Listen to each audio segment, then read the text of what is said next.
Bonjour tout le monde, je m'appelle Rose Victor. J'ai 12 ans. Hi everyone, my name is Rose Victor and I'm 12 years old. Ever since I joined the Girls Hub, I have learned to finish what I'm doing no matter the difficulty. What I love the most about the Girls Hub is the training I get every session I have with Auntie Tima. I want to say a very big thank you to my parents for getting me registered to the Girls Hub, and a big thank you to Auntie Tima for training me to be a girl. Godlike, impactful, royal and leader. Merci beaucoup. Au revoir. Thank you very much. Goodbye. Hi guys, my name is Rebutolua Aktewa. I'm 12 and I'll be 13 soon. What I love about the Girls Hub is I'm able to communicate with the teacher. She can speak to me alone and sometimes engage me in stuff I don't understand.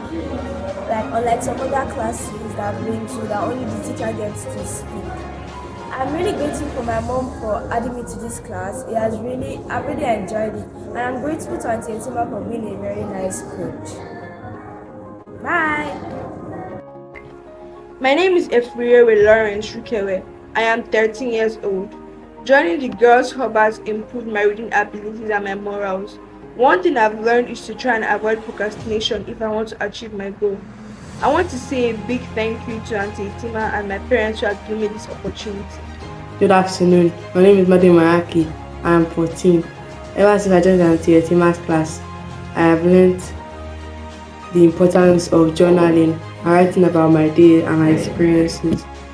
I want to say a big thank you to Auntie Tima and to my parents for enrolling me in this class, because it has changed my life and I'm excited to see what it does for me in the future. Thank you. Hello, my name is Amarachi. I am 7 years old. Since I joined the Girls Hub, I have learned to be bold and believe in myself. What I love most about the Girls Hub is that we do monthly activities with Auntie Tima. I am grateful for the opportunity to be in the Girls Hub and thankful for my mom and Auntie Tima for the sacrifice of love.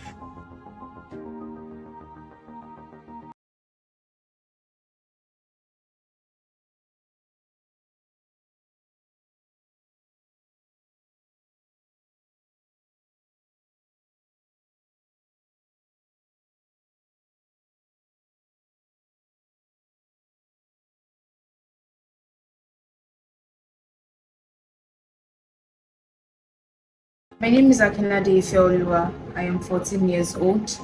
Ever since I joined the Girls Hub, I've learned that we are queens by nature. We work amidst queens, we talk with queens and kings, we work with royalties.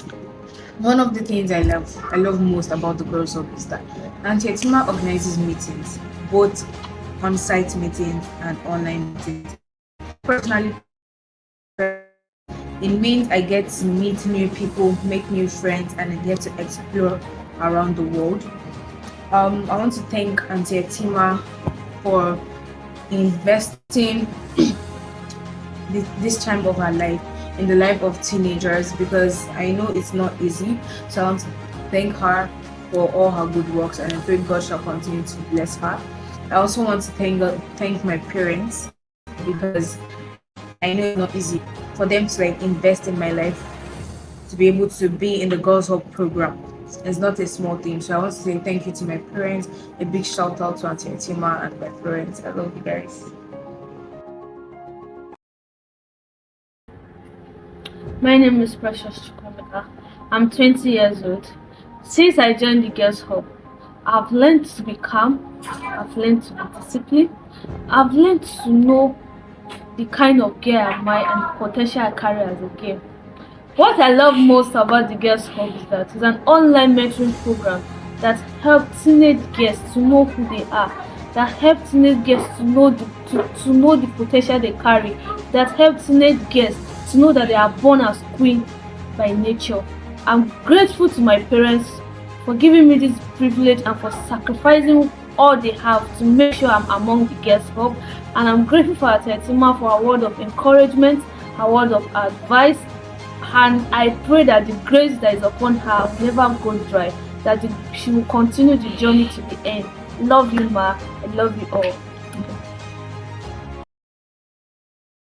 Responsible Things Academy is a platform for mentoring teens, and teen mentors. The organization was officially registered in 2020 but has been in existence since 2013 through a mentoring club.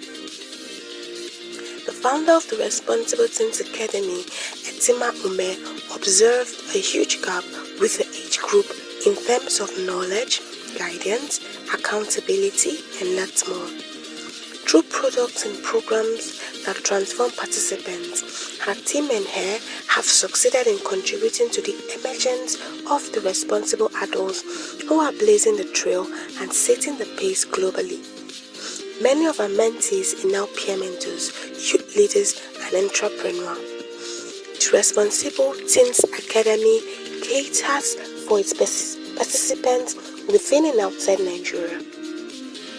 Online participants are especially drawn from Africa, Europe, America, Asia, and Australia.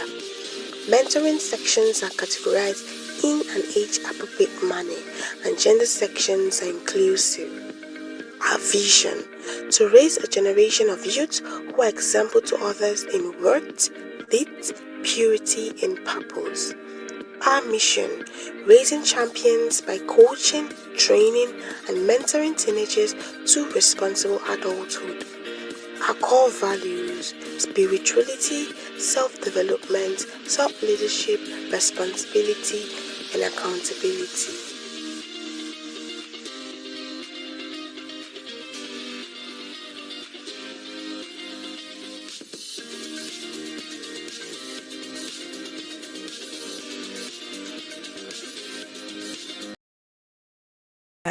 This boot camp has been that's very helpful. That's very teaching. Like, I learned a lot of things. I learned honesty, purpose, self-expression, self-preservation, and it would have been possible if I didn't come for Ignite Bootcamp 2022.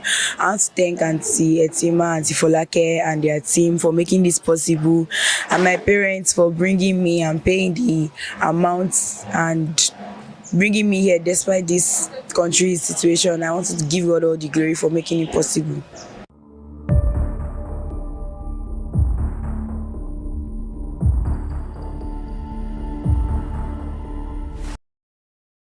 My name is Oluwalanomi Agumbiade, or just Lano for short. So today is our last day in Ignite Bootcamp, and so far it has been an amazing experience. So like from the first day, I had like high expectations for this camp, and so far those expectations have been met. For me, the best experience I had in this camp was the praise night that happened with Minister Israel. And that was a powerful experience that I got to know God better and receive the Holy Spirit. Then I would like to give special thanks to Auntie Etima and all the other sponsors and organizers for this Ignite Bootcamp. So for those of you that did not come, hello, and see you next year.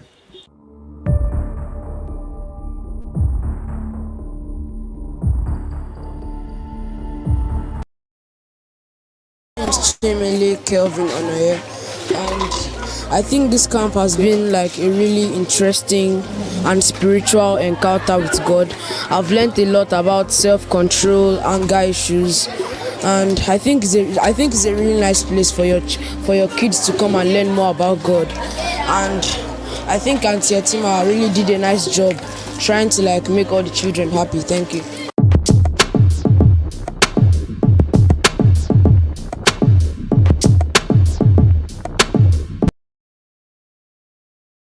And my experience at camp was really amazing. I learned a lot of things: self-identity, self-expression, how we would take ourselves outside and compose ourselves. Our African prisoner was amazing. Our costume night was awesome. Everyone was really impacted and was under the anointing. I feel like I have changed personally because this isn't my first time, it's my second time. And the impact this year has been really wonderful. I want to thank Auntie Etima and her team. I want to thank my parents for allowing me to come again. And I also want to thank God.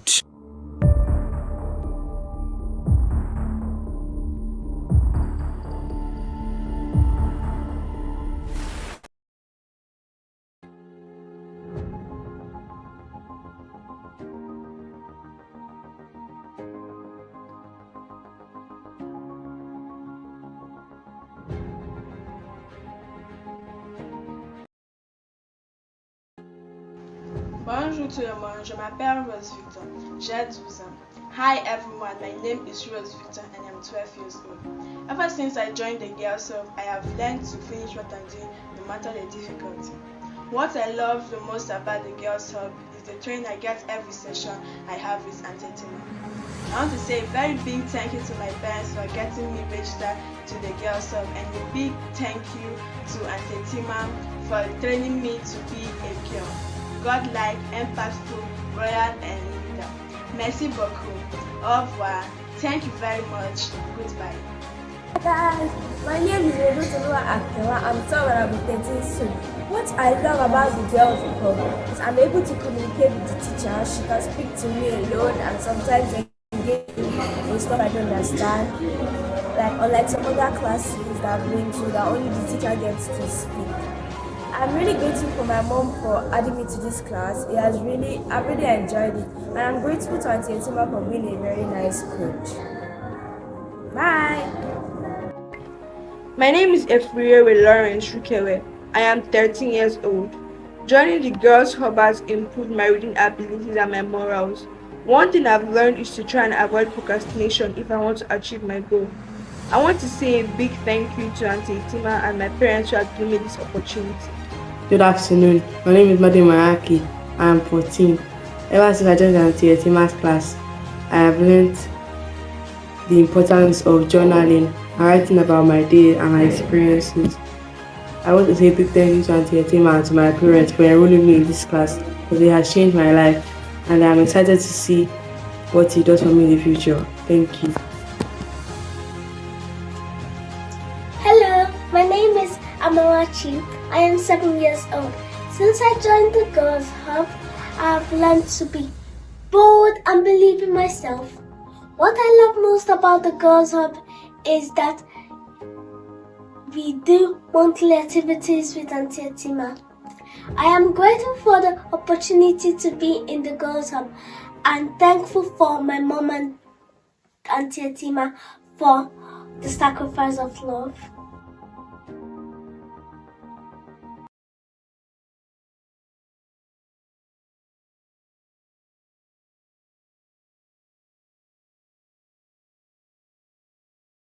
Academy is a platform for mentoring pre-teens, teens, and teen mentors.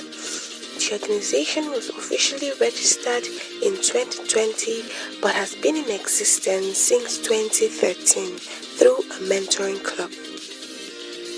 The founder of the Responsible Teens Academy, Etima Ume, observed a huge gap with the age group in terms of knowledge, guidance, accountability, and lots more.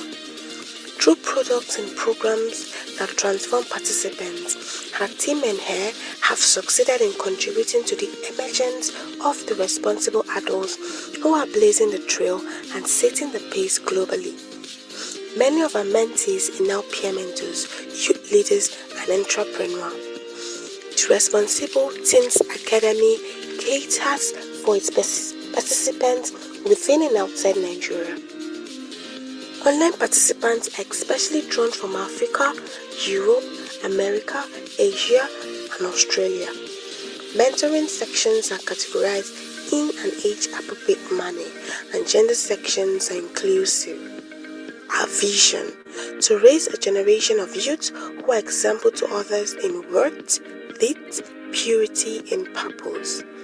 Our mission: raising champions by coaching, training, and mentoring teenagers to responsible adulthood.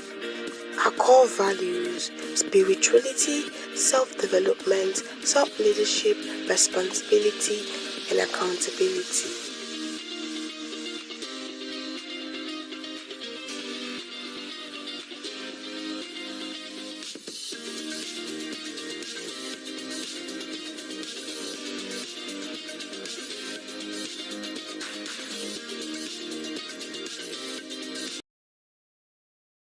My name is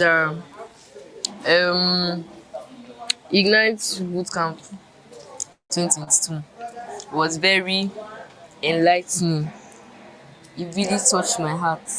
Like the whole everything together was just one of a kind. Like I've never experienced. I've gone to the other boot camps, but this one was just different. Like everything.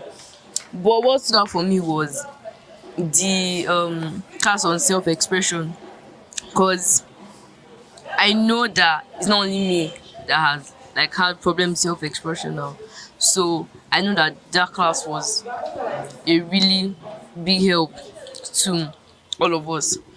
I want to give a huge shout out to Auntie Etima, Auntie Polake, and the team for making this possible. I also want to give a shout out to my parents for bringing me here to get this wonderful experience. Thank you.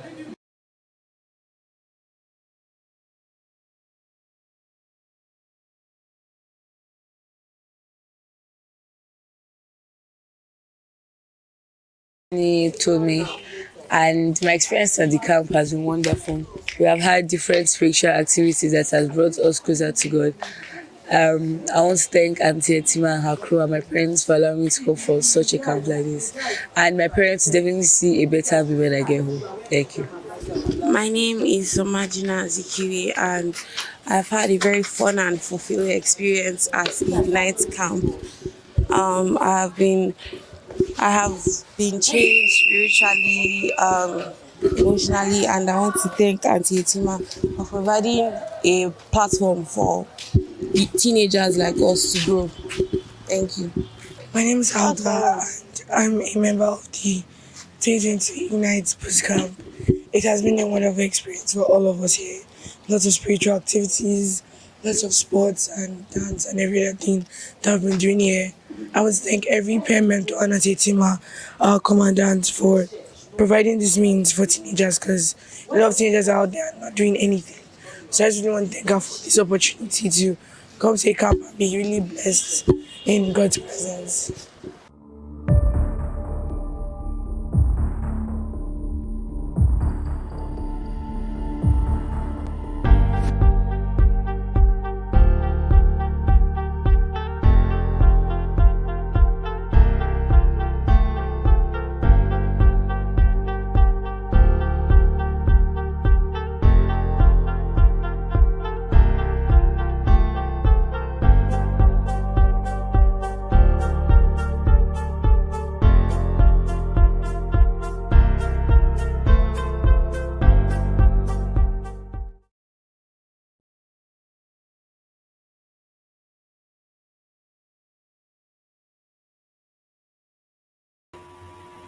Hello everyone.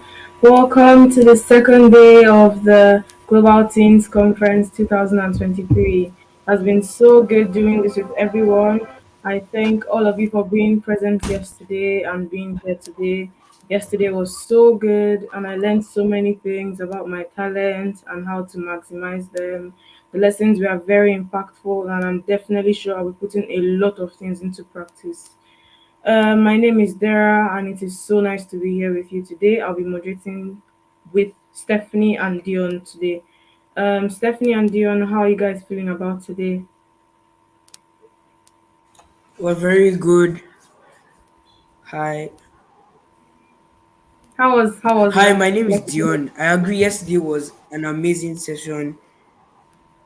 What stood out for me the most, and I had begun to practice, was productivity and how to use my how to have the ability to be more productive in different situations.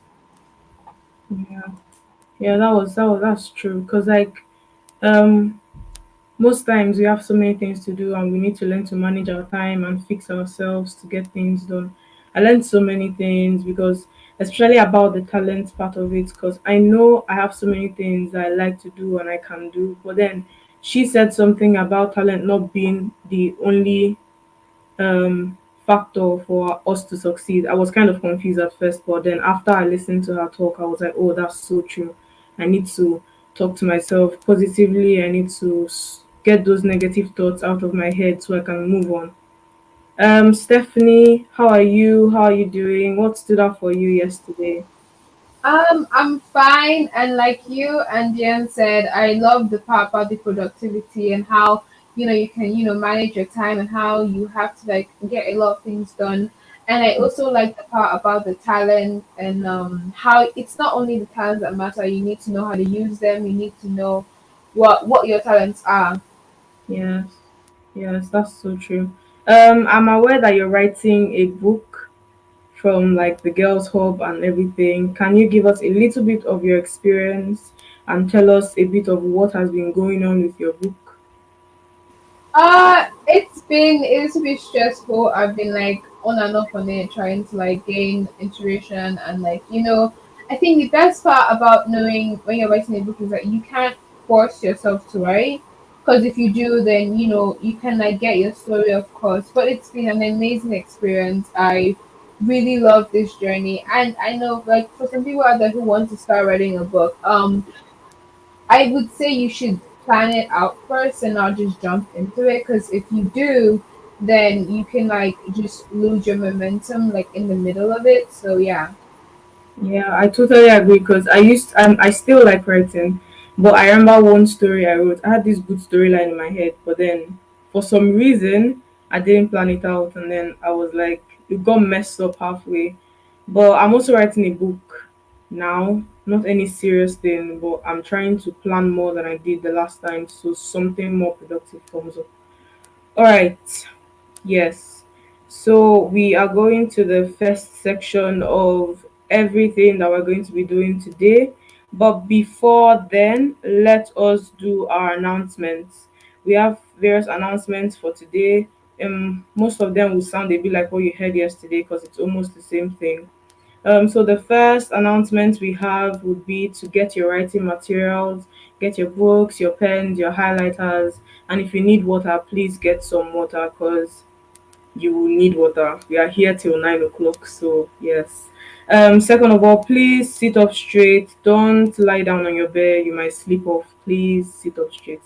And stay in a place where you can have good lighting and good network, so you don't get cut off and you can fully understand what is going on.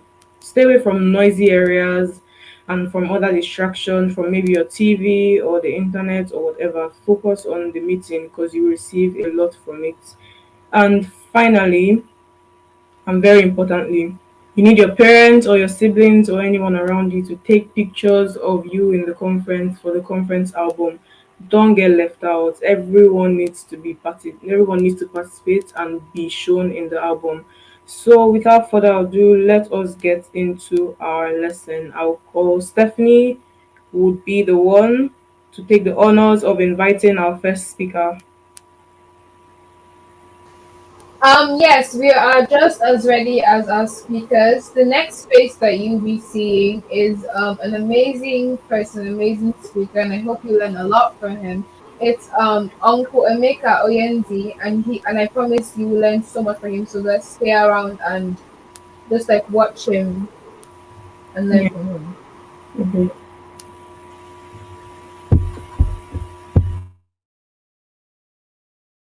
Chukwuemeka Onyenezi, Financial Literacy Coach. Chukwuemeka Onyenezi, also known as Uncle Emeka, is a seasoned financial literacy coach. He is currently a technical officer in the Strategic Information Directorate of APIN Public Health Initiative. He has a degree in public health from Madonna University and a master's degree in data science from the University of East London, UK. Uncle Emeka has a passion for teaching people on how to manage their money, so he founded the Naira Academy. The Naira Academy, TNA, is an online platform dedicated to financial literacy. One of the objectives of this platform is to raise financially savvy children. Uncle Emeka believes that building a wealthy nation begins with building individual wealth. He believes that building wealth requires discipline and knowledge. Hence, why he has developed a lot of courses to teach people how to control their finances using self-discipline. He has also developed courses on investment to stir people towards planning for a fruitful tomorrow. The Naira Academy, TNA, has sold hundreds of copies of educational materials impacting thousands of lives and households. Using Uncle Emeka's resources as a data scientist, TMA keeps developing cutting-edge data-driven information algorithms on personal finance, hoping to change the narrative of generational wealth and raise awareness of the need for financial literacy among children. Uncle Emeka will be publishing his book titled Financial Literacy and Inheritance by the end of June. With honor in our hearts, we welcome Uncle Emeka to the Global Teens Conference 2023. Hello. I'm really glad to be here. Can everyone hear me? If you can hear me, someone should just type in the chat box. Okay, I can see that. I'm glad to be among all of you today. So we'll get on with it very soon. Let me get my slides up.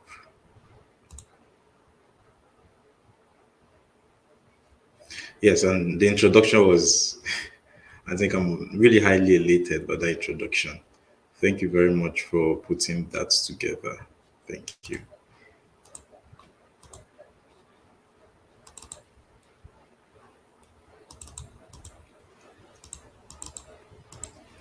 Okay, just give me some time here. Okay. All right. So getting on with this, I'm really glad to be in this conference among all of you. I've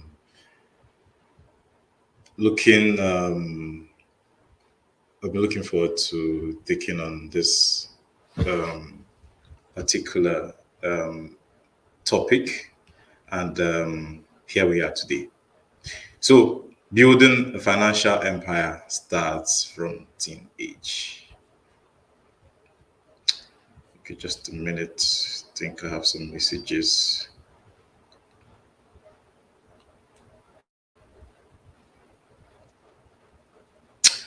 All right. Okay. So first of all, I want us to look at something I call the wealth cascade. So all of us here wants to make money, right? Everybody wants to make money. Everybody wants to be rich. Nobody wants to be poor. And the question is, do you really know why you should make money? Do you know what you need money for? I'm sure most of the time you think you need money to buy things. Yes, they are part of it. Most importantly, you need money so that you can have freedom. So the first cascade, the first thing on our wealth cascade is work. So you work for you to make money. And you use money to buy assets. And then it's expected that by the time you acquire enough assets to give you back money as a return on investment, you're wealthy. By the time you work and you have a lot of money, you're rich. But what makes you wealthy is when you have enough assets to cater for your expenses without you having to work actively. So you have money working for you. And the last stage on that cascade is freedom. So we're working so that we have financial freedom. And that's why we said, or Robert Kiyosaki said, that wealth is measured in time and not currency. So we are working to have freedom. Freedom to have time to do other things. Freedom to spend time. But in the next 10, 20, 25 years, most of you are going to have families. And the aim of all we do, the aim of all the money we're making is for us to have time for ourselves, time for our families, time for our friends, time for our loved ones, time to contribute to our society and our immediate community, right? Time to take care of our health. You know, most times when you look around and you see people working late into their age, see somebody who is 70 and still working actively, it's because the person needs to make ends meet. So the person does not have that luxury of freedom. So, but the reason why we're here today is to teach you that you can become financially free even way before you're 50 if you can start planning now. If you can start planning now, this is the time to start putting it together, all the things you need to create your financial or wealth empire. So the steps that you're going to take to grow your financial empire, there are very three simple steps. You have to learn how to make money, you have to learn how to keep money, and you have to learn how to multiply money. Very key. I will go deeply more into that. How to make money. So I do not want you to look at making money from the aspect of making money. What I mean is, when you think about making money, I want you to think about creating value. That's what I call the cheat code for making money. Never see money as, oh, I just want to come out and I start selling things or start doing things for me to make money. The moment I want you to see money as creating value. And in this quote here, I said, quit looking for what to take and seek what to give. That's the first approach to money. Now, what gives you money? What gives you money is when you create value, you get back money. When you solve problems, you get money. So we see a lot of times when they tell you, this YouTube, this kid YouTuber is making a lot of money from YouTube, and all that. They're not making money because they're just on YouTube. There are so many people on YouTube who are not making a dime. Who people are not watching their videos. The people who are making money on YouTube are making money because they are creating values. So you need to put it in your mind that if you must make money, create value. And don't put it in your mind immediately that, once I just start creating value, money start coming. Take money out of your mind when you're creating value. Let your driving force be, I want to create value to change people. I want to create value to contribute to the society. People like Dangote are value creators. What does Dangote do? He provides you with sugar. That's a lot of value. You need sugar. You need cement to build your houses. All the product that Dangote has and offers and sells to you are value. They are things you need. All the things you go on to watch on YouTube from your fellow kids are things that you need. When you want to bake and you don't know how to go about it, and you go on YouTube and you watch it, you've been provided with value. And in turn, the person, in one way or the other, is going to get reward for that value. So I want you to see money as a reward for value. So if you want to make money, you have to create value. So the question you should ask yourself is, how do I create value? So you have to look around you and think of how you want to create value. Okay? So I remember those days when we were in school, in the university, for example. You guys are going to get there in a few years from now. So we would have times when we'll have one project or the other going on. And somebody comes up and says, okay, since we're doing this particular project, and probably everybody needs a flash drive, and there's no place in school to buy projects. Somebody brings a flash drive and sells. He's created value. He's going to make money out of it. He has solved the problem.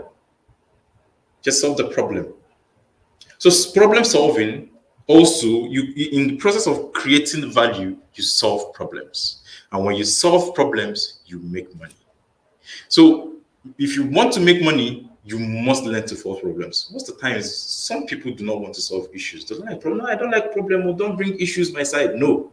If you want to make money, then you must learn to solve problem.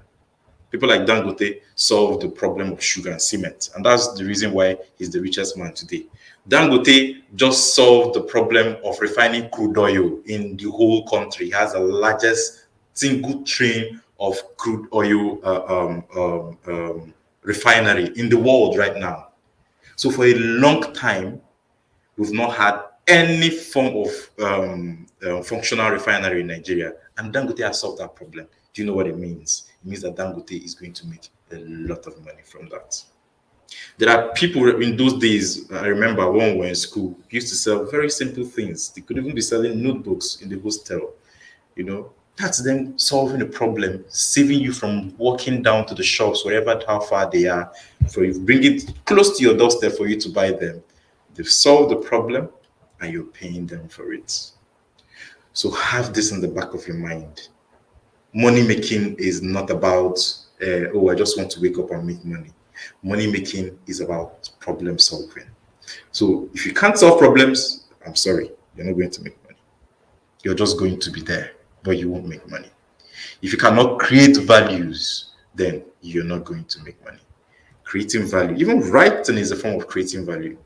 People like Chinua Achebe, I know you guys have heard of Chinua Achebe. People like Chinua Achebe, even in his grave, Chinua Achebe still earns money from his books. Actually, things fall apart because he has created value out of things fall apart. There's so many other books he has written. So he will ever earn from it. And not just him, his children and his children's children. So I tell you again, quit looking for what to take and seek what to give. That's your approach to money. What can I give? What is the problem in my society? What are the things my friends around me need? What are the things people around me need that I can provide and give to them? And in exchange, you get your reward. And that reward is money. And I said, be careful the problems you solve. As you move on, you're all teenagers now. And as time goes on, you're going to be exposed to a lot of things, including drugs. So somebody tells you that you're solving the problem of providing drugs. No, that's not the kind of problem solving we're talking about here. We're talking about problems that are morally right. You should be careful when you look at money making. Do not be entrapped into making money the wrong way. Any money you make the wrong way would have consequences, and you would have to live with them. There would always be consequences. One of Newton's law of motion says that for every action, there is always a reaction, which is equal but what? Opposite. So you have to be careful the problems you solve problems that are beneficial to people, problems that are morally right. Most of us are very religious Christians or Muslims. You have to make sure that you solve and do things the upright way. Right? So, in order for us to solve problems, or in order for us to create values, sustain them, we have two essential ingredients needed: self-discipline and goals. Self-discipline and goals. Self-discipline is your key to financial success. Self-discipline is your key to any success, I tell you. If you want to be successful, you must have a goal and you must be self-disciplined. Self-discipline is telling yourself, I'll wake up every day by 5 a.m. and you wake up every day by 5 a.m. Self-discipline is telling yourself, you see those plates in the kitchen, I'll wash them every day by 6 p.m. and you wash them by 6 p.m. every day. Self-discipline is telling yourself, I want to pass all my subjects in school today, and you will pass them. Self-discipline is telling yourself, when I came up, I heard one of you saying, oh, I've been wanting to write a book, but the idea comes and I don't know how to put it together and all that.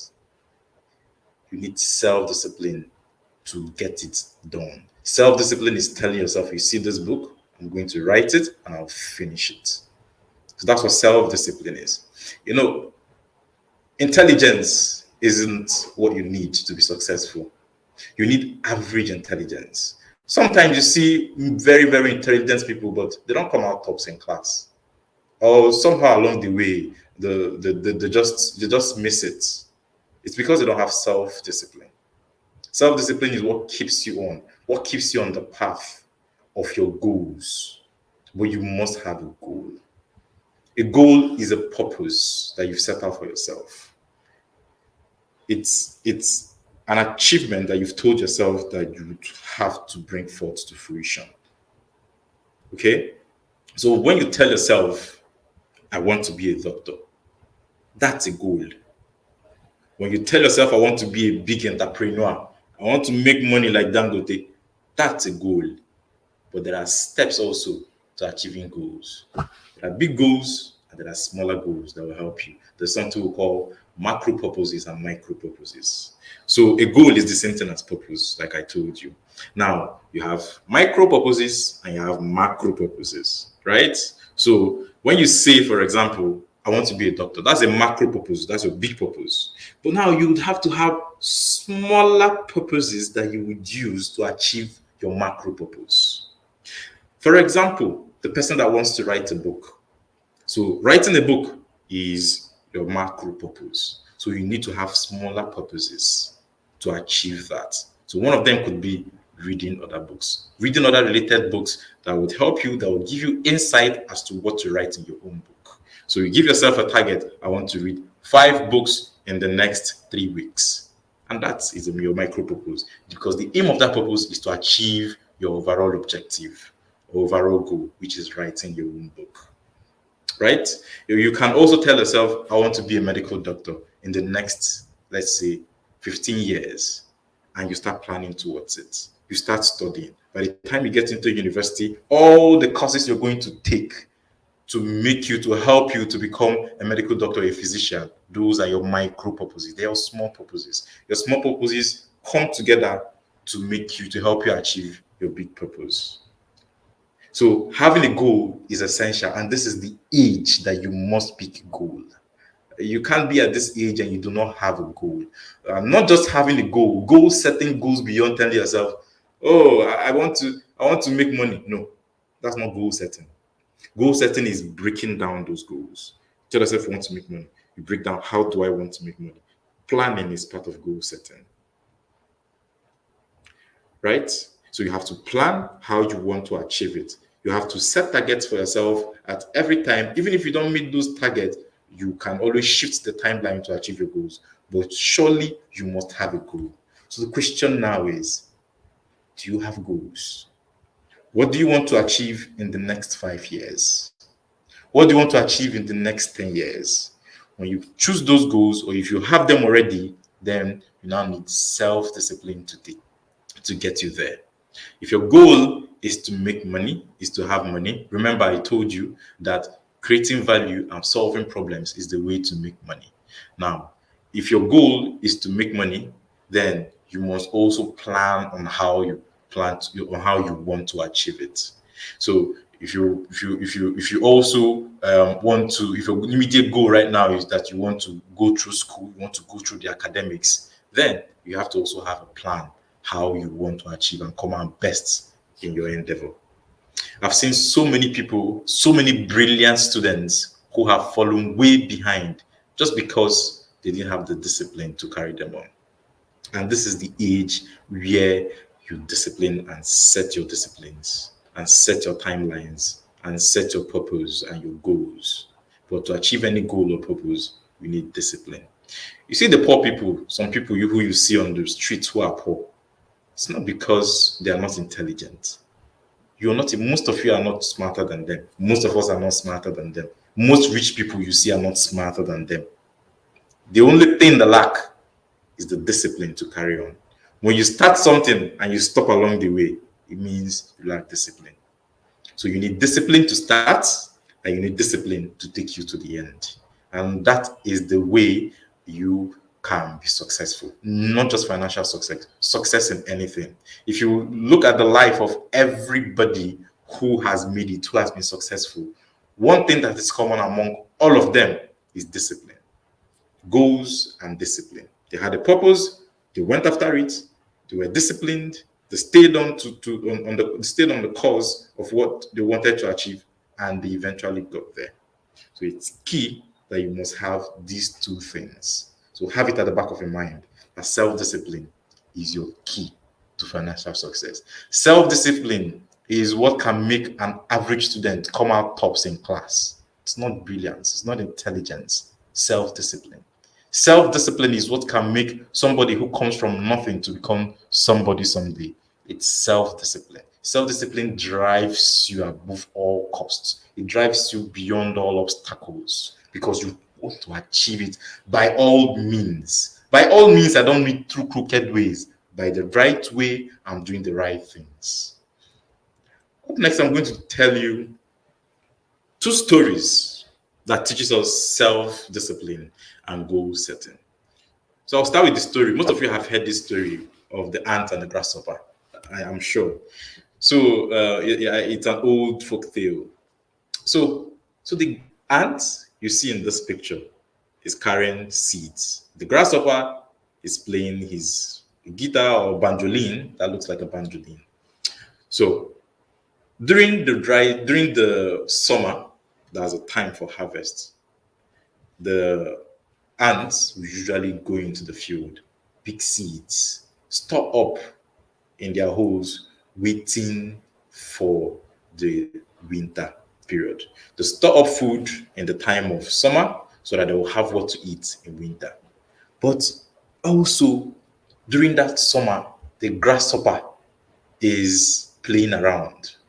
The grasshopper feels, oh, there's abundance of food. Why am I wasting? Why should I be bothering myself? Please let me enjoy myself and eat. There's food everywhere. There are grasses everywhere. Let me chop.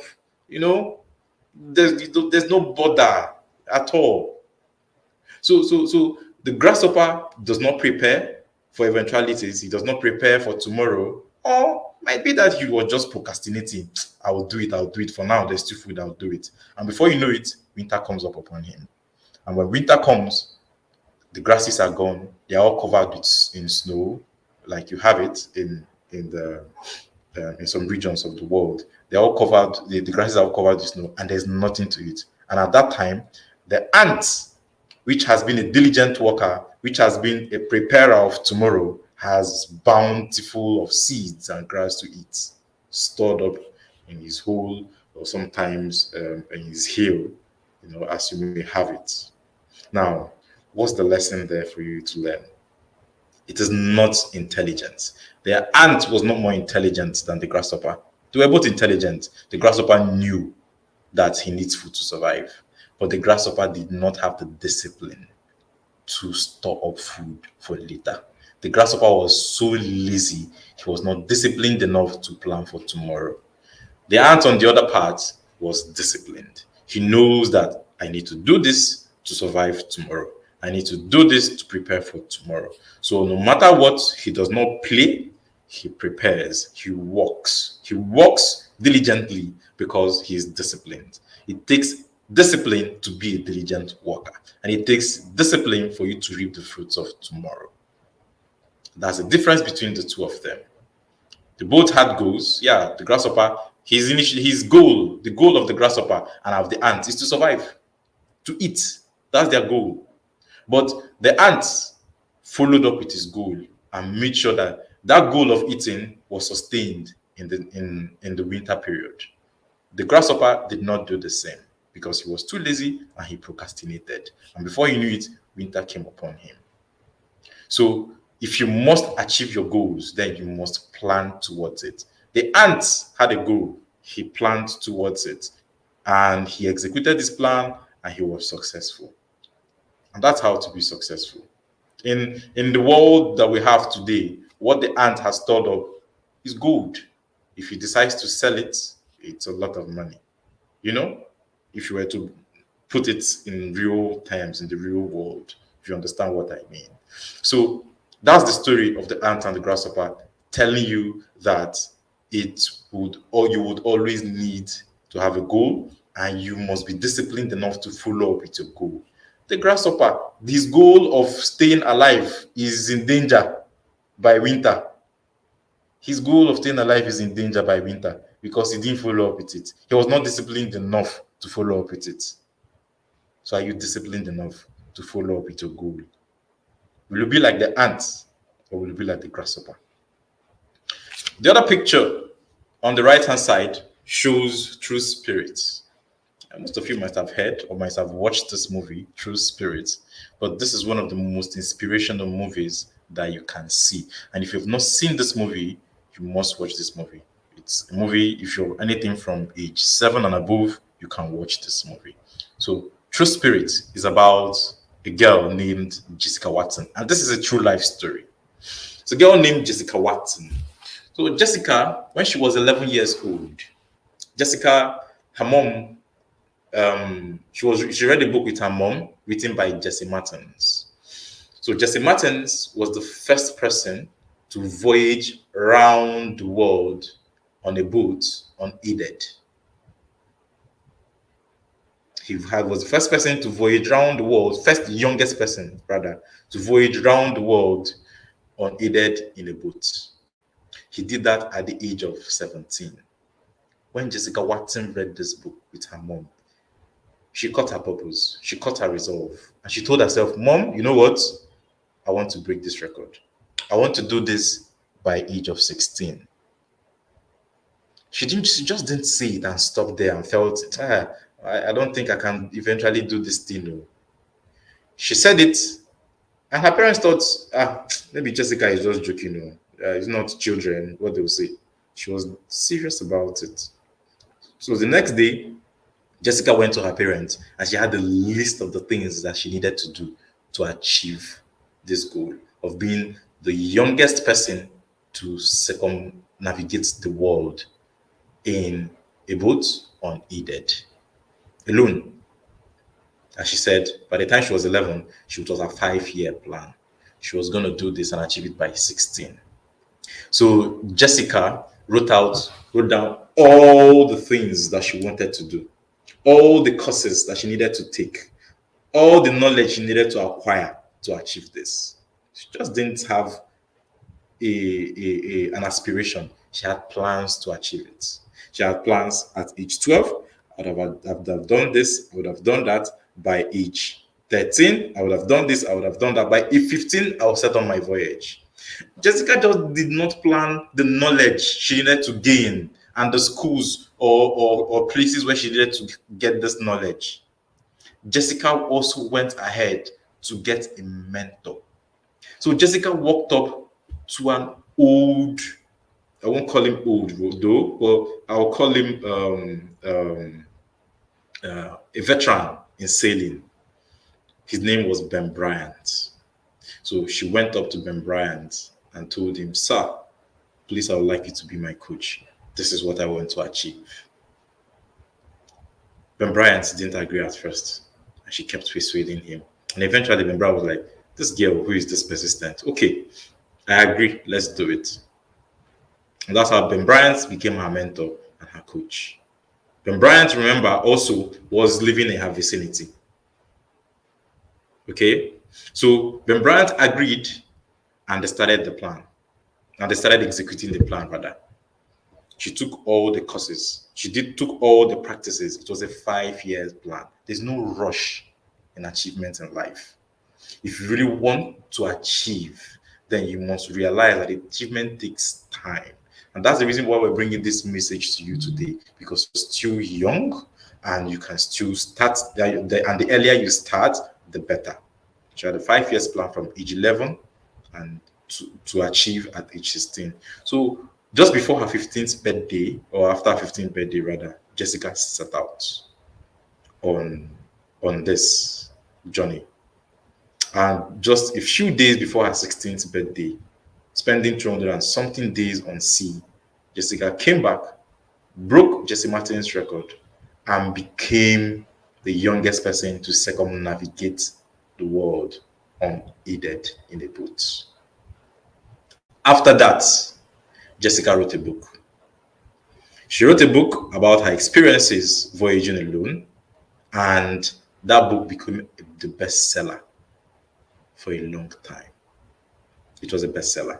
Now, Jessica provided value through her book, and people bought it. Jessica became what?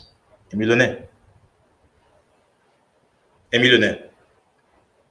But just for the fact that Jessica broke that record, that was also millions looking at Jessica in so many different forms, endorsements, advertisements, and so forth, awards, and so on and so forth.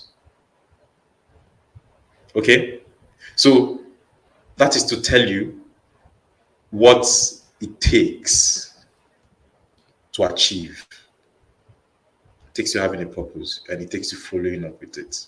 And I also tell you that it is not enough to be intelligent for you to achieve anything. It requires self-discipline. Jessica had dysplasia. Dysplasia she finds it difficult to learn. You know, she had dysplasia, but even with her dysplasia, Jessica was able to write a best-selling book. Jessica was determined above all struggles, above all factors to achieve her goals. And Jessica was wise enough. She was disciplined enough to know that to achieve this goal, I would have to achieve other smaller goals. So you need to achieve your small goals before you can achieve the big goal.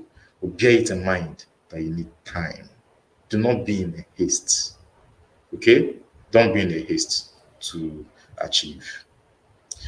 Okay. So like we said, self-discipline is the iron will, is the inner strength you need to achieve your goals, financial or not. Making money depends on principles, but it takes self-discipline to follow principles. It takes self-discipline to follow principles. And the principles of making money could go either way. It could be financial principles, it could be spiritual principles. Yes, there are spiritual principles to making money. I'm not a pastor, so I won't go into the spiritual principles. But know that there are financial principles. You must know how to make money, you must know how to keep money, and you must know how to multiply money. Those are the principles within it that govern money. And if you go out of these principles, sorry, you cannot make money. But you need something to help you follow on with these principles. You need self-discipline. Self-discipline. Self-discipline in the Naira Academy is a 4-hour course. Goal setting in the Naira Academy is a 6-hour course. Complete, because it's a lot. It's a whole lot. And I think that's one thing a lot of you need to learn how to set goals. Setting goals goes beyond saying, I want to do this. No, you must know how to go about it and how to achieve it. Jessica understood this. Jessica just didn't say, I want to achieve this. She knew how to go about it. She even knew she needed a mentor to coach her or guide her through. So always have this in mind, you need self-discipline. It's that power to say that this is what I really want in life, and this is how I'm going to get it. And in having self-discipline, you must understand, for you to be self-disciplined, that you must be ready to sacrifice. You must give up things for you to have self-discipline.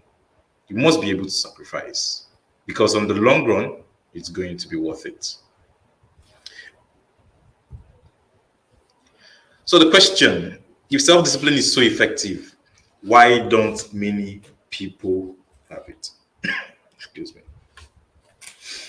If self-discipline is so effective, why don't many people have it? One is because people quest for instant gratification. Sharp money. That's why. Lack of sacrifice. That's another reason. But what you need is delayed gratification, because on the long run, you're going to benefit. When people go into things like Yahoo and the rest of other quick money schemes, that's instant gratification.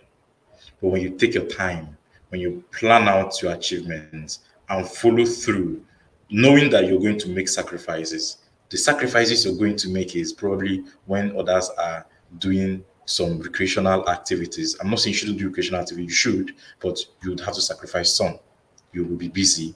So probably when others are busy playing video game, you're busy reading a book that will aid you to write your own book.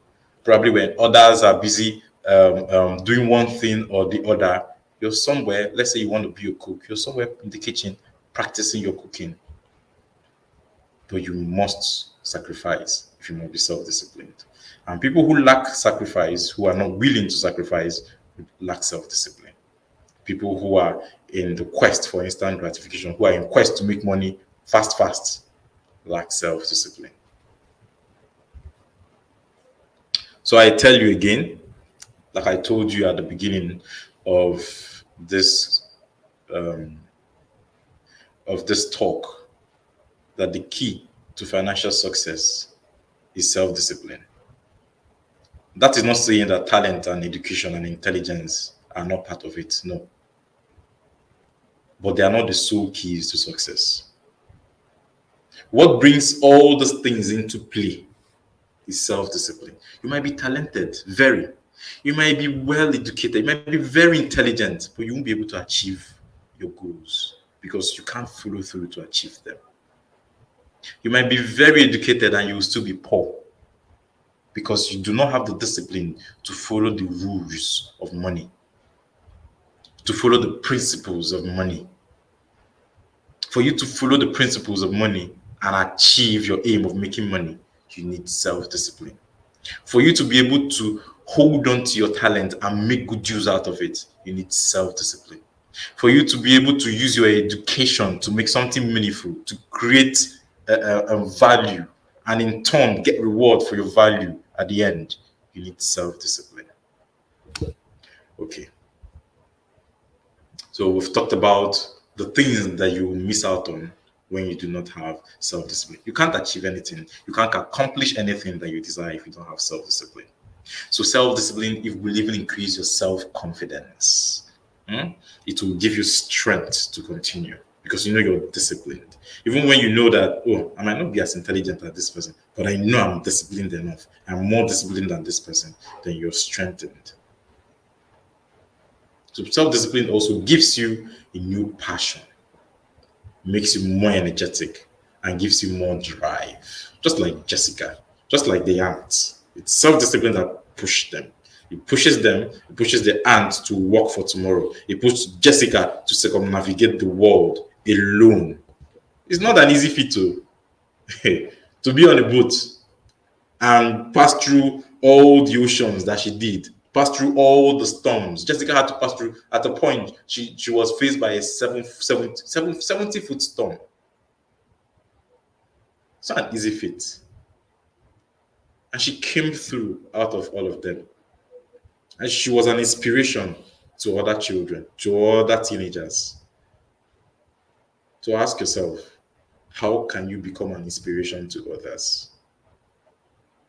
You need self-discipline. Now, there are steps to developing self-discipline. One, you have to create a purpose, like we said at the beginning. For you to be a disciplined achiever, you need to create a purpose. You must have a purpose. There are no two ways about it. That's your first step. So today, make a resolve that you would have a purpose. Create a purpose today, tonight. Ask yourself, what do I want to do? How do I want to be a blessing to my generation? The platform that you're enjoying today was created by somebody. It is a purpose for somebody, a purpose that is suiting your own purpose as well. That's why we're on this platform today. Ask yourself, how can you even use this platform to drive your own purpose? Create a purpose today. Okay? And remember, when you create a purpose, have other smaller purposes that will help you achieve the big purpose. You want to write a book, what do you need to do to successfully write this book? Do you need to read other books? Do you need to make out time? What do you need to do? List them out and make a plan for it. And make sure you follow up with the plan until you achieve your aim. 2, you need to find role models. Just like Jessica found Ben Bryant, you need to find a role model. And in finding a role model, it doesn't mean that you need to start looking far. You're in Abuja, you're looking for a role model in Kafanchan. Although there are 2 types of role modeling, but now there's a direct role modeling and there's an indirect role modeling. For direct role modeling is when you meet somebody and say, "Sir, ma, I want you to be my mentor." That's the direct. The indirect is when you can find on the TV, social media, you can have somebody like Dangote, and you tell yourself, you know what? I want to be like Dangote. But if you say you want to be like Dangote, it doesn't stop there. You must learn the things Dangote does and do things like Dangote. That's how you be like Dangote. For everybody who has followed in the footsteps of their role models, they've become like their role model.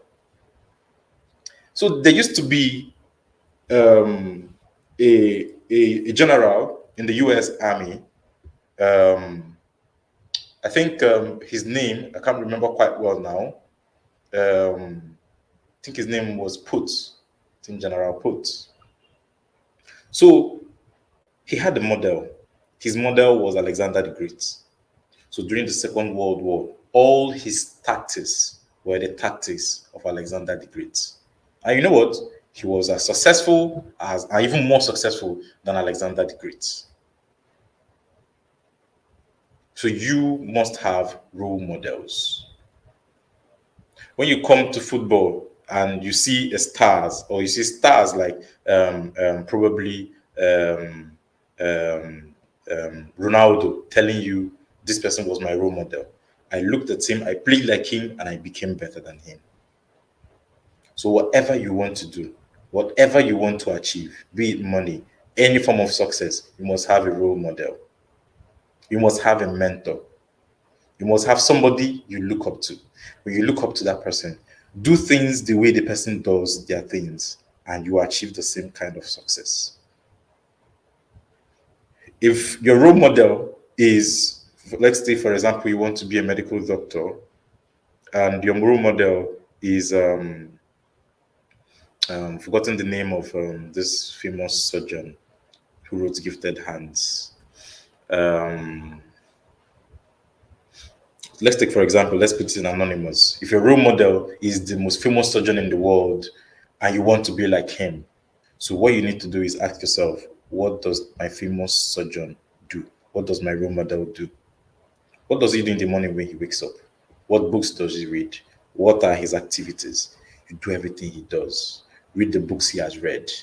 Do the activities, carry out activities that he carries out. Does he exercise? Does he read? What does he do? Do the things he does the way he does it, and you're going to come out better than him. And it takes self-discipline to do that. When you find the role model, you have to translate your feelings of possibility into sensory-rich vision of success. Now, what do I mean by this? If you say you want to be like Dangote, then you need to be able to imagine yourself being like Dangote. You need to have a vision of that success. The vision of that success is what is going to drive you. When you close your eyes and you see yourself in the same manner as Dangote, it will drive you. It will develop a flame of emotion in you that will make you feel like, so this now I'll just be like Dangote, and I can enjoy all the benefits that Dangote enjoys, and I can be as rich as him and go anywhere I want in the world. Maybe what fascinates you the most is probably that, maybe Dangote has a Range Rover, or Dangote has a private jet. Just imagine it. Imagine it. At your age, what should drive you the most is your imaginations. Always imagine it. Dream big. Dream big and big and big. Always dream. Don't stop dreaming. But when you dream, make sure that those dreams drive you. Plan how you want to achieve those dreams. And make sure to acquire the knowledge and skills necessary to achieve those dreams. Those dreams can come as your purpose as well. So you dream of being a pilot. That's your purpose. Find the role model who is also a pilot. Imagine yourself flying an aircraft, and let that be your motivation. Let that push you. Now plan, how do I become a pilot? What school do I need to go to? What courses do I need to pass in WAEC? What courses do I need to pass in the university for me to become a pilot? Do I need to do first degree first before I go in? You must plan. You must have a plan for everything. You're not too young to plan. In fact, you're already too old for that. When I mean too old, it's not that you're too old to plan. I mean you're way past the stage of teaching you how to plan. You should know how to plan by now. It all happens in your head. And most of the time, put your plans down in paper. Always have your plans written down. When you have your plans written down, you can always go back to them and make sure you're implementing them right. But you must plan. You can't let anything go to chance. Yes, you can't always plan for everything, but when you plan and you meet eventualities on the way, you re-strategize, you replan, go back to the drawing board and find another way. But you must plan. It's not enough to tell yourself, I want to be a medical doctor, or I want to be a writer, or I want to be a pilot, or I want to be a successful entrepreneur. And then another thing I need to tell you is, in finding role models, always look around you first. Don't be looking for a role model who is far away when you have somebody just right in front of you who you can even learn from better than the person who is far away. I say you want to be a successful entrepreneur and your dad is a successful businessman. Let him be your first role model. You're going to learn better from him than the person you're looking at who is far away. So find role models that are around you. You want to do the thing that Auntie Tima does, then stick to her. Let her be your first role model. My first role models are people that are around me. They are blood relations. They are the reasons why I'm doing what I'm doing today. They're the reason why I am here talking to you today. Because they've coached me and they've put me through to come out and deliver what I'm delivering. Don't look for role models that are far away.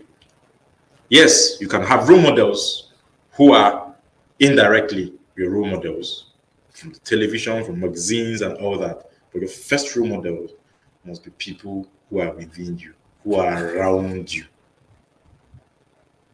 Okay? Have that at the back of your mind. And lastly, on these steps to developing self-discipline for financial success, you must have perseverance and persistence. You must be able to wait. You must be able to persevere. Don't be in a hurry. There's no hurry in success. When you know that you have a 5-year plan and you know that you're on course to get to where you're going to, hold on to it. Okay? Hold on to it and persist until you achieve what you want. So moving on to the next. I think my network is a bit slow, so the next slide is coming up soon. Am I out of time?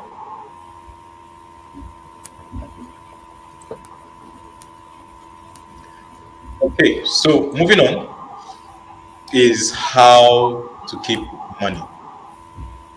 So we talked about how to make money. Now you need to learn how to keep money. Making money is just the first step. Keeping money is another hurdle. So I always tell people, tame your money or you lose it. Most of the times you hear, oh, this person used to be a very big person. He used to have money, but now he has nothing. Why? Because he wasn't disciplined enough to keep his money.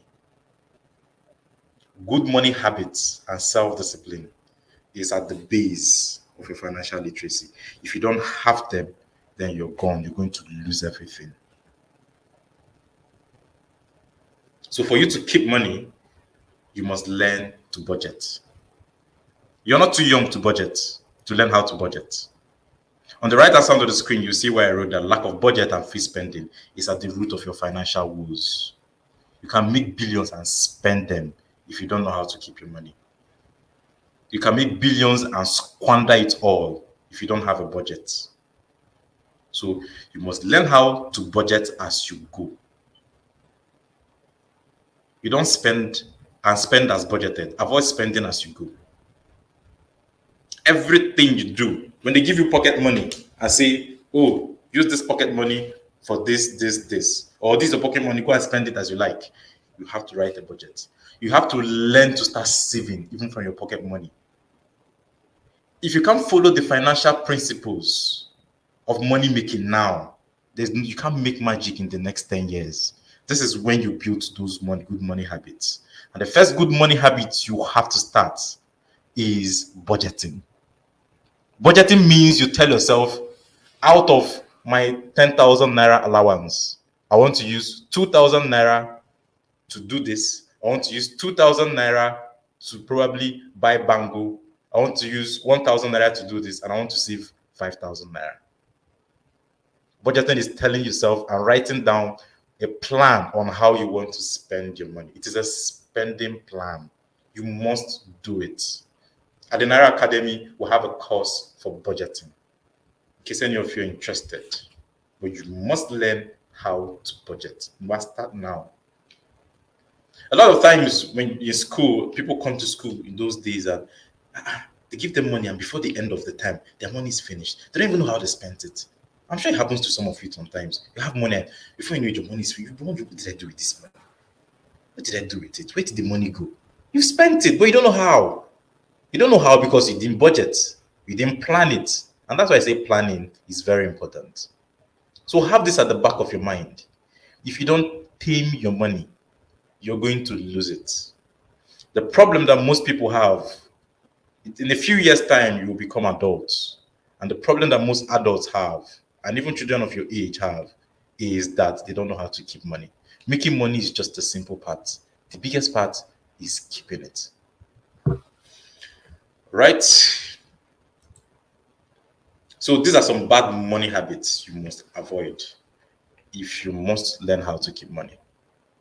You must avoid the lack of budgeting. You must always budget. You must avoid borrowing at all means.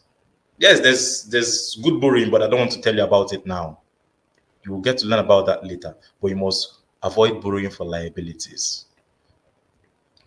Borrowing for liabilities is probably you're in class and you don't have money to buy snacks and you borrow to buy snacks.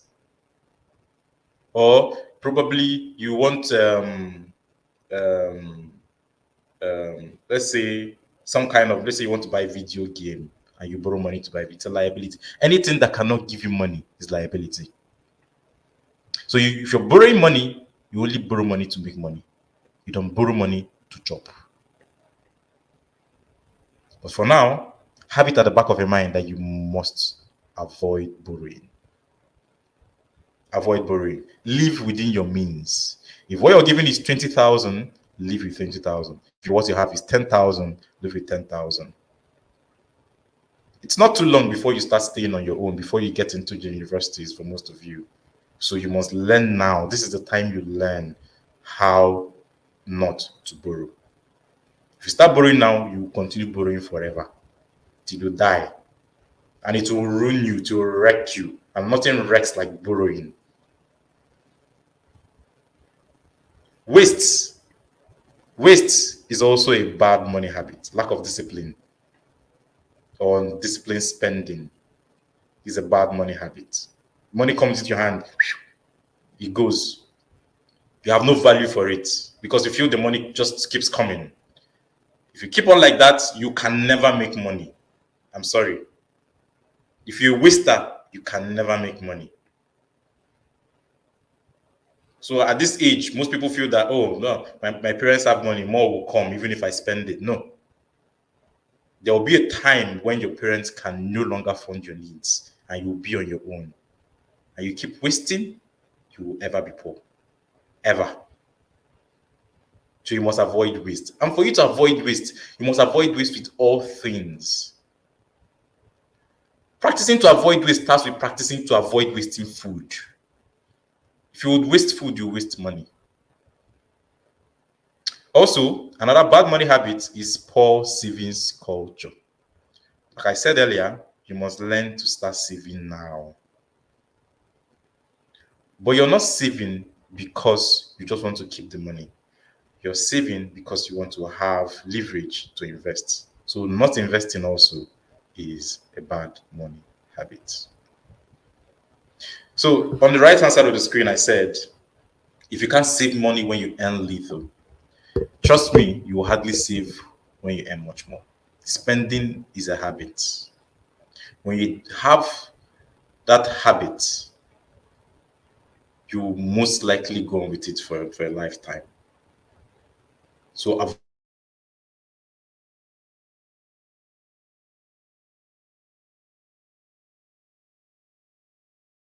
buy the things that you need. It's a terrible habit. You don't have to be stingy. You need money to live. You need money to survive. But excessive spending is bad and it will ruin you. And now is the time to learn it. So because they are giving you money is not a reason to waste it. Learn to save out of it. As you are at your age, you could be able to save money to publish your books a long time, depending on how much you're able to save. In fact, when you save and you walk up to your parents, or you walk up to anybody and say, "Oh, I have so and so amount of money, and I've written this book, and I would like to publish it," the person will feel more happy to help you. So you must learn to start propelling yourself now. You must learn to start investing in yourself. Save to invest in yourself. Okay? And to our last part of this talk is how to multiply money. It's a very simple way, but most times people miss it. Is invest. You invest. That's how you multiply money. Now, I must tell you something, that as Christians, it's even a sin. It's against the Christian values not to multiply money. If you remember the parable of talents, then the parable of talents, where the person who refused to use his talent to multiply it, Christ was not happy with that person. Because when you're given a talent, you're expected to go and multiply it. The same applies to money. You must multiply what you've been given to get more. So when you have money, what should be in your mind is not how to spend it. It's how do I multiply this money? You have 10,000. How do I multiply this 10,000? Now you go back to the drawing board of how to make money. And you tell yourself, oh, maybe I'm going for a boot camp next time. And somebody said that this bangle that I was wearing the last time, that they liked it. Let me even ask Anjetima, if I make this bangle, can she allow me to sell it at the boot camp? And then you use your 10,000, and Titima agrees. You use your 10,000, you go and make some other boots, some other bangles. Maybe you make, let's say, 20 of them. And then you sell them at, let's say, 1,000 naira. You've made money. What do? You also keep part of that money that you've made and you use it to make more money. And that's how you create wealth. You don't create wealth by eating off the seeds that you have. You create wealth by using those seeds and making sure that you multiply them. When you make 10,000, you take out not less than 55,000 out of it and multiply again. And that multiplies again to another. And you keep multiplying it. That's how you build wealth. The people that are wealthy today were not wealthy out of spending. They were wealthy because they invested. And for you to be a good investor, you must have a discerning spirit, a discerning sense. That's what makes a good investor. It's not, oh, everybody is doing this, you join and follow suit. No, you'll never be a good investor. They said now that what is really nice is that people are selling fish. And you go and start selling fish. That's not how to invest. How to invest is you see an opportunity that nobody has taken and you buy into it. That's what makes you a good investor. You see a problem that nobody has solved. What made people like Dangote the way they are is that they solved the problem that nobody has solved. Dangote has solved the problem of a refinery. You guys should know what that is. So Dangote has made a good investment. People wake up in a particular location and they look around and they'll be like, oh, there's actually no shop around here. Let me open a shop. That's a good investment. You start school and everybody around you is looking for a particular thing. Or maybe people's earpiece in school are always spoiling. Somebody's mic is on. Maybe it's people around you are always looking for earpiece. We decide that we know what. It's actually a problem that people's earpiece are always spoiling. I want to stock up earpiece and sell here. You're making money. Don't be ashamed of making money. Don't tell yourself, me sell earpiece. There's no shame in making money. You must learn.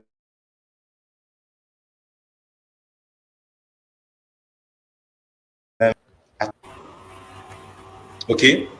And remember, you can't sieve yourself to wealth. You must invest. That's the only way you can grow wealth. You turn 10,000 into 20,000. You turn 20,000 into 50,000. You turn 50,000 into 100,000. You turn 100,000 into 500,000. 500,000 into 1 million, and you keep multiplying it, and that's how you build wealth. All right, I think I've used my time. My time is up. So take this as a take-home message from me, that when you refuse to take responsibility for your finances, you will become a liability. You will become a liability to yourself and a liability to your parents. All right. Thank you very much. Thank you very much, Uncle Emeka. We've learned so much from your lesson. That was very, very, very, very helpful. Yes. Dion, do you have anything you have learned or picked up from this lesson? Thank you very much, Coach Emeka. Now I am certain that there's nothing stopping me on achieving my goals and being more self-disciplined to be in my journey to be a billionaire. I this meaning that I would make my money legally, being rich legally, and it will be clean cash, clean good money. There are Good. Yes, I love that you mentioned the fact that it's going to have to be legally because we are children of God. We don't make money the quick way because that is what many people are trying to do these days. And from what we have been taught, we have to have self-discipline. We have to sacrifice some things, which means we have to go the right way to make our money. Thank you very much for that lesson. That was very impactful. God bless you so much, sir. Thank you very much. Yeah. You're So we're welcome. going into Stephanie. You can take over now. So we'll be playing Ignite videos and then we'll be doing our quizzes. So stick around for that.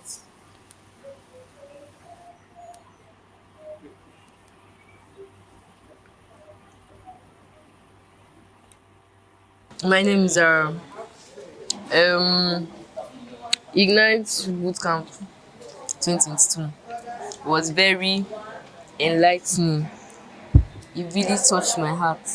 Like the whole everything together was just one of a kind. Like I've never experienced. I've gone to other boot camps, but this one was just different. Like everything. But what stood out for me was the class on self-expression, because I know that it's not only me that has like had problem with self-expression now. So I know that that class was a really big help to all of us. I want to give a huge shout out to Auntie Etima, Auntie Polake, and the team for making this possible.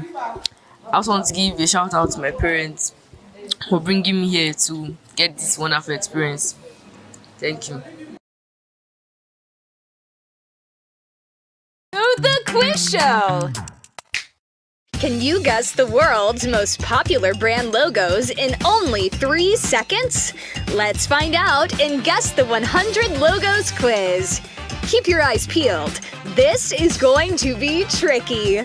Let's get started. Guess the logo. It's McDonald's.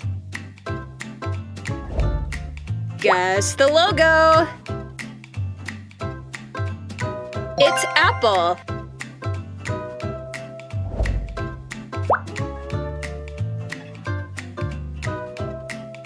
It's Red Bull. Guess the logo. It's Spotify.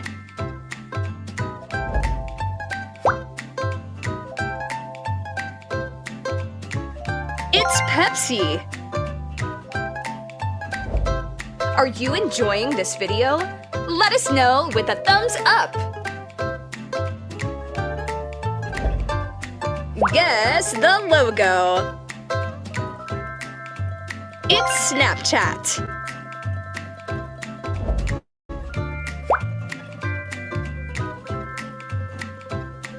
It's Gatorade. Guess the logo. It's Xbox.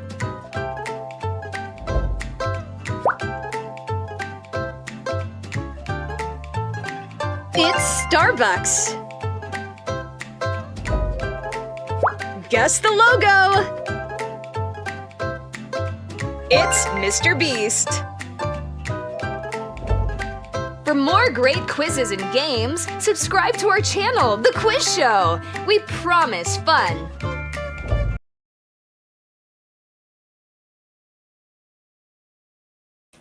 What an amazing session we had. What an amazing testimonies. And If I actually didn't know I would get that much of the quiz, exactly. I'm just realizing how Exactly. much you actually know. But yeah, those I are mean, like good, really good testimonies from the Ignite videos. I heard so many nice things and topics.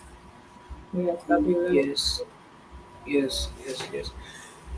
And of course, I'll be at the 2023 Ignite Bootcamp at Abuja. Thank you. What Yeah, about you? I will be online because I'm not in Nigeria. But yeah, distance is not the Okay. barrier, so I will have to learn what God wants me to learn. So I will watch Sure, online.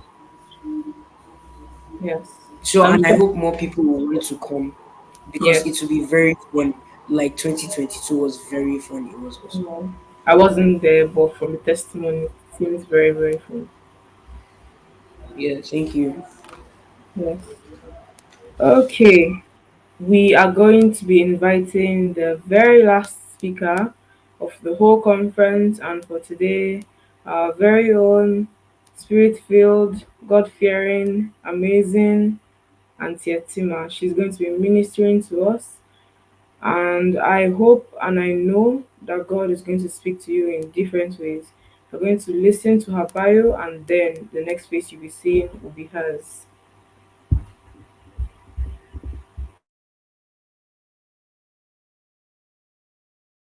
Is a certified counselor, youth life coach, and experienced teen mentor who has dedicated her life to partnering with parents and organizations to provide guidance and support to help youths navigate your way through life challenges such as peer pressure, academic stress, self esteem issues, addictions, etc.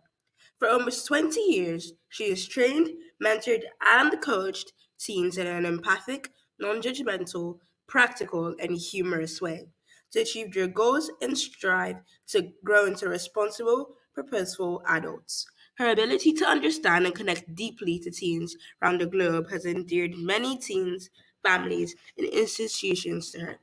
She's the founder of the Responsible Teens Academy, creator of the Girls Hub, lead mentor at the Teens Roundtable, host of the annual Teens Mentoring Bootcamp, the Teens Easter Camp, and lots of other transformational programs. She constantly leads a team of experienced teen mentors to train teenagers both online and offline. Her programs are heavily attended. Her desire to impact millions of youths has driven her to build a community of teen mentors she trains and mentors all year round. She consults and speaks for renowned private, religious, and public organizations. She's been hosted twice on Africa's largest TV network, CBN Africa, and other media houses. She's particularly known for her deep passion and love for girls who she believes are the much needed help for mankind. In the same vein, she serves as a strong voice in the area of morality and positive sexuality.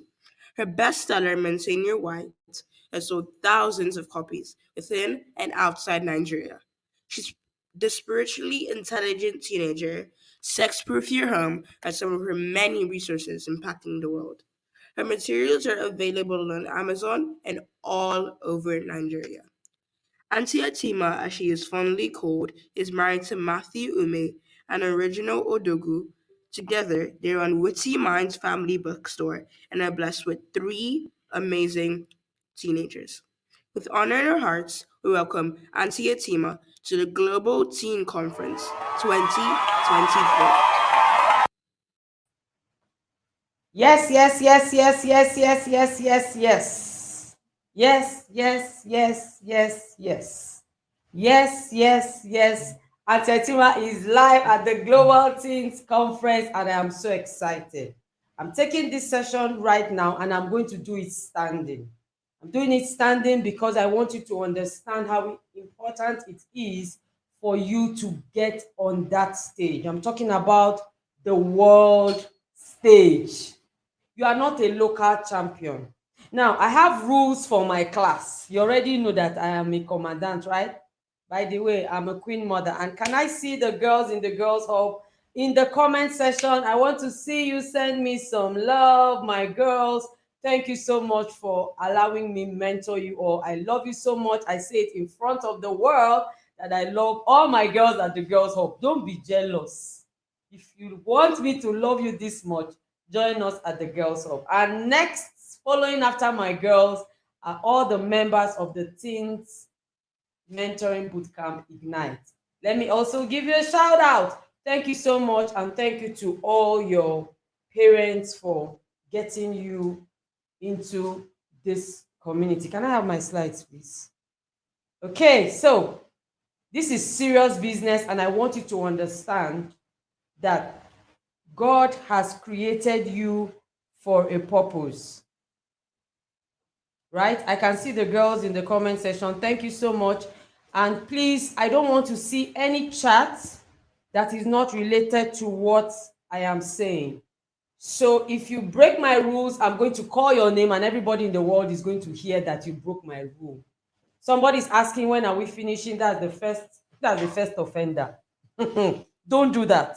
The only thing you're permitted to do is to just repeat maybe something I've said that you resonate with, or something I've said that you can, relate with. So I'm talking about how the world is your stage and how you should be ready for it. Everybody was born with something, and that's the first point I want you to understand. Everybody was born with something for a reason. Nobody was born with nothing. Even if you have just one thing, you have something. But there is nobody that came empty. As a matter of fact, what you were born with is the content that you're going to use to fulfill purpose. So you can call it your talent, you can call it your giftings. All of it is called content for purpose. Every teenager is a star. Stop trying to be a star. I want to be a star when I grow up. I want to be a celeb when I grow up. You are already one, guys. You're not trying to be one. You are already one. Having that understanding is going to help you go through life knowledgeably, intelligently. My question to you is, if the limelight comes on you suddenly, are you ready?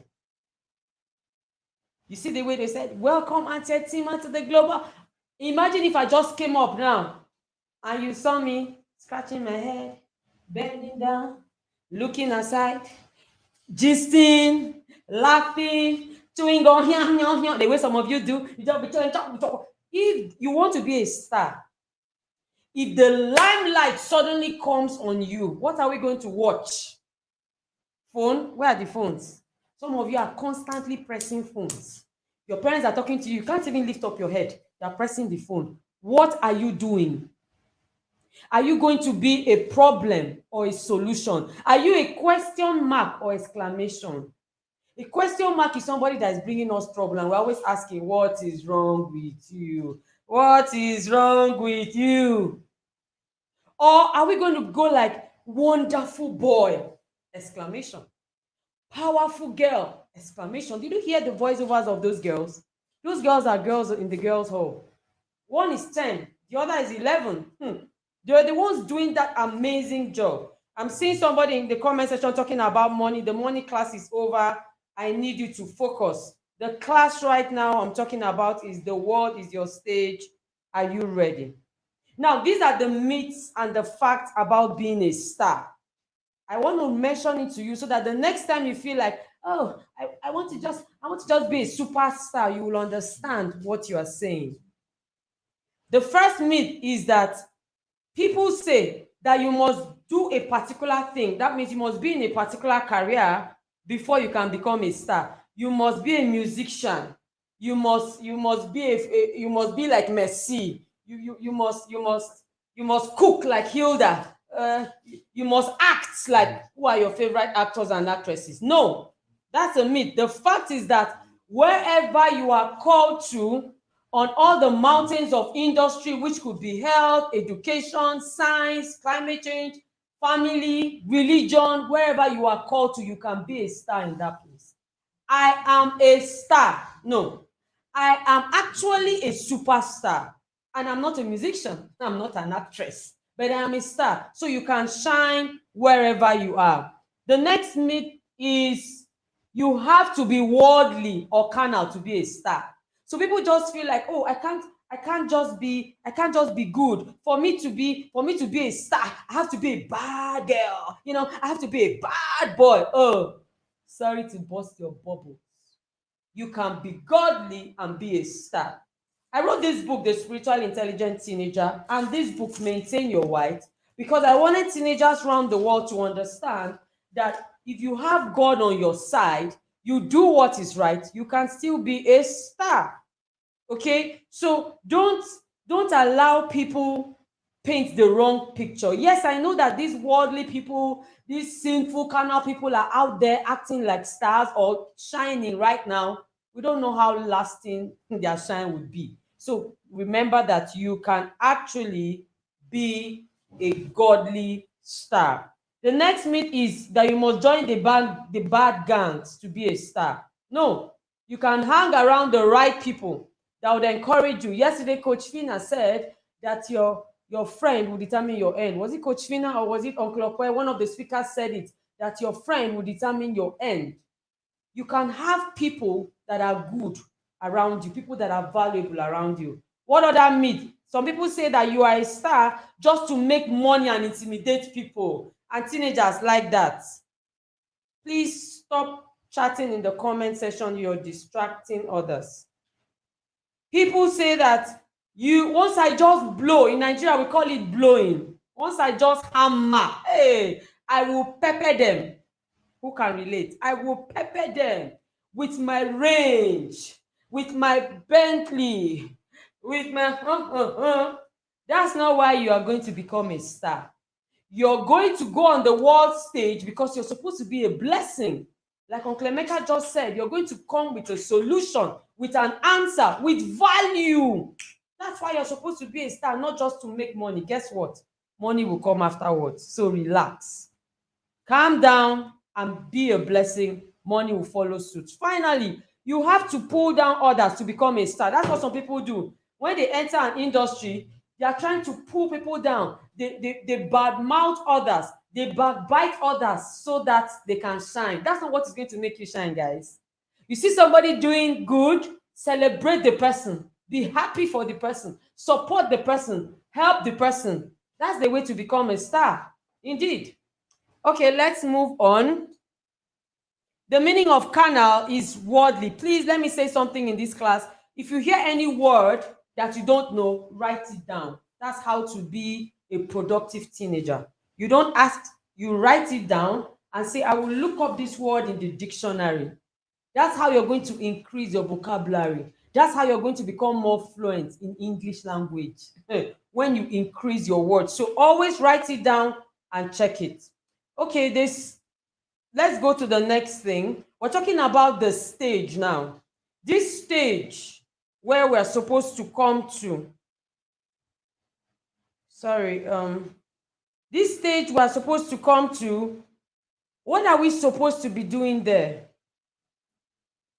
When you get on the stage, what is supposed to happen there? A star is when you get on the stage because you have become successful, right? Because you're churning out results, value, answers. You're a blessing to people. So people now call you a star. Okay? But just like every other thing that works in life, success has principles. Stardom has principles. Somebody go to the comment section and write. Stardom has principles. Stardom has principles. Now let's look at these principles. The first principle is that you have to solve a problem. If you're not coming to solve a problem, you cannot, your stardom will not be sustained. After some time, people will celebrate you. They will get tired. Have you seen some former stars before? After some time, we stop hearing their names. We don't know what happened to them. We got tired of them because they were not giving us anything tangible that we could hold on to. Stardom has principles, and if you obey these principles, you will be a long lasting. In fact, you will die a star. Yes. You will not just reign and pass. You won't just reign and fade off. You will reign and stay and pass on your stardom to your children's children. Another principle, you need to serve. The first one is what? Solve a problem. The second one is selflessly and tirelessly. Guys, it is servants that become leaders. You will serve your way to the top. You will serve your way to the top. If you sit down, just cross your leg, your parents will serve you, your mentors will serve you, your teachers will serve you, your housekeeper will serve you, driver will serve you, teacher will serve you, gardener will now serve you, even your friends will serve you. You will never become a star. Because a star, don't mind the glam, the glitz, everything. Oh, this star has 2 million followers. The kind of work that stars do. Now, what's the next one? Sacrifice. Sacrifice today's pleasure for tomorrow's fulfillment. Pay the price today. Labor today so you can enjoy tomorrow. Look, Bishop Oyedepo said something. He said, no, not Bishop Oyedepo, Mike Murdoch. He said, pay today, play tomorrow. Play today, pay tomorrow. So if you sit down and you are just playing, everything about you is just fun.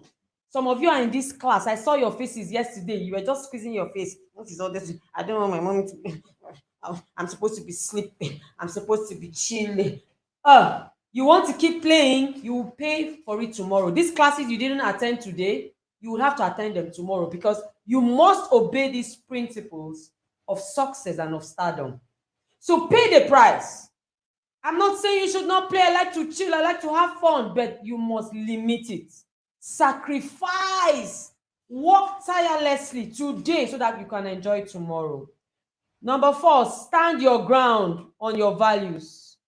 Refuse to blend in. I usually tell my mentees, and I'm sure you've heard it before, I usually tell them that peer pressure is a scam. It's a scam because nobody ever forces you to do the wrong thing. No. Has anybody been put a gun on their head to say, you must take this drug, you must gamble, you must have sex with this person, you must cheat? Nobody does that. They just coerce you. They just compel you. They just try to convince you. That's all. So when you start blaming peer pressure as the reason for bad behavior and addiction, then I know that you yourself didn't have your own values. Finally, for this, sense of responsibility and purpose. Sense of responsibility and purpose. First to God, then to yourself, then to your generation. I'm watching your generation and I'm looking at you guys going down the drain if something is not done. Somebody does the wrong thing, he just stands up. She just stands up, goes on Facebook, goes on Instagram, goes on social media, Snapchat, and just starts broadcasting trash. And everybody's following and liking. Nobody understands that, look, I have a sense of responsibility to speak up, to speak out. Responsibility starts with even things like chores at home. Responsibility starts with you doing everything that you've been taught, setting your goals, working hard, and everything. So you need to understand that you must remember that you have a purpose. You were born for a purpose. There is an expected end that God has kept for you. You just have to fulfill it. Please, can you stop chatting in the comment section? Can you please stop? Can you please stop? Made Mayaki, Chidera Ugo, can you please stop right now? Stop. Admin, please take them out if they make any more comments. Now, we've talked about the principles of success as you get on the world stage. We're going to look at what can hinder you. I want you to listen to this portion of this session very well, because this is where the problem is. the hindrances. Now you have done everything that we have said, everything Coach Fina said, develop yourself, read books, have a growth mindset. You have done all that. You have done what Uncle Okpe said. You know, you're not procrastinating, you're using your time well, you're being a blessing. You've done what Uncle Emeka said, you're doing your finances well and everything. Now it's time for you to get on the stage, and then something holds you back. Something is just, not letting you stand on that stage and shine. What are those things? Number one, fear. Fear, anxiety, and feelings of inadequacy. You feel like, I'm not good enough, even after all the training. Amaka Ibe should be taken out of the comment section, please.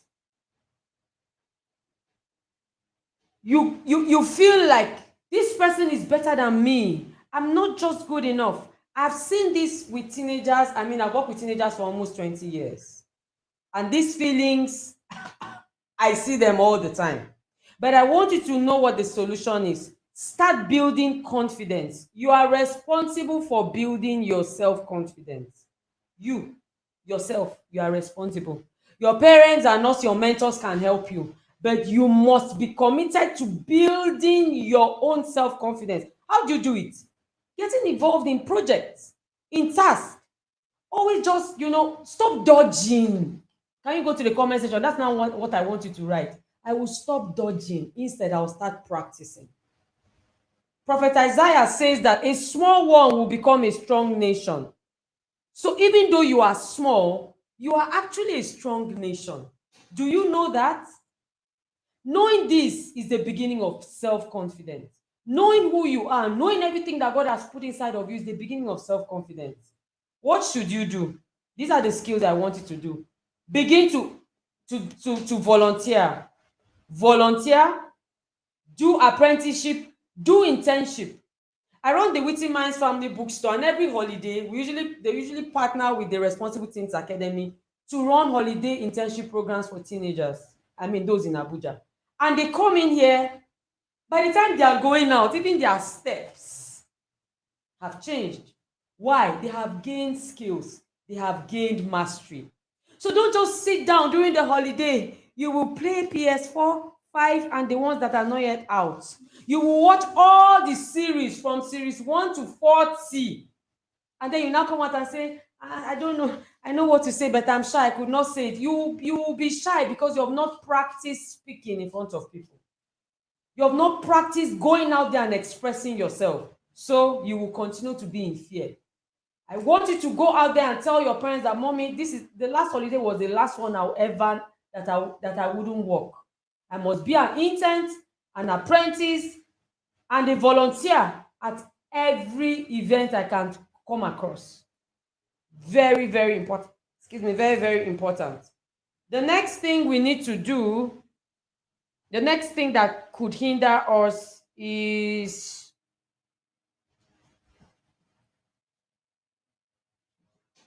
ignorance. Yesterday, Coach Fina talked a lot about this. I'm not going to emphasize too much on it. Ignorance, a fixed mindset, and lack of adequate knowledge. Some of us know a little of it. We don't know so much. Go for knowledge. Self-motivate yourself. Some of you are in this class. Your face is squeezed. You are angry inside your mind. Don't tell me at the team, how do you know? I know teenagers. Inside your mind, you're like, what am I doing here? Why did they bring me here? I don't want to be here. Guys, learn to self-motivate yourself if you must get on the global stage.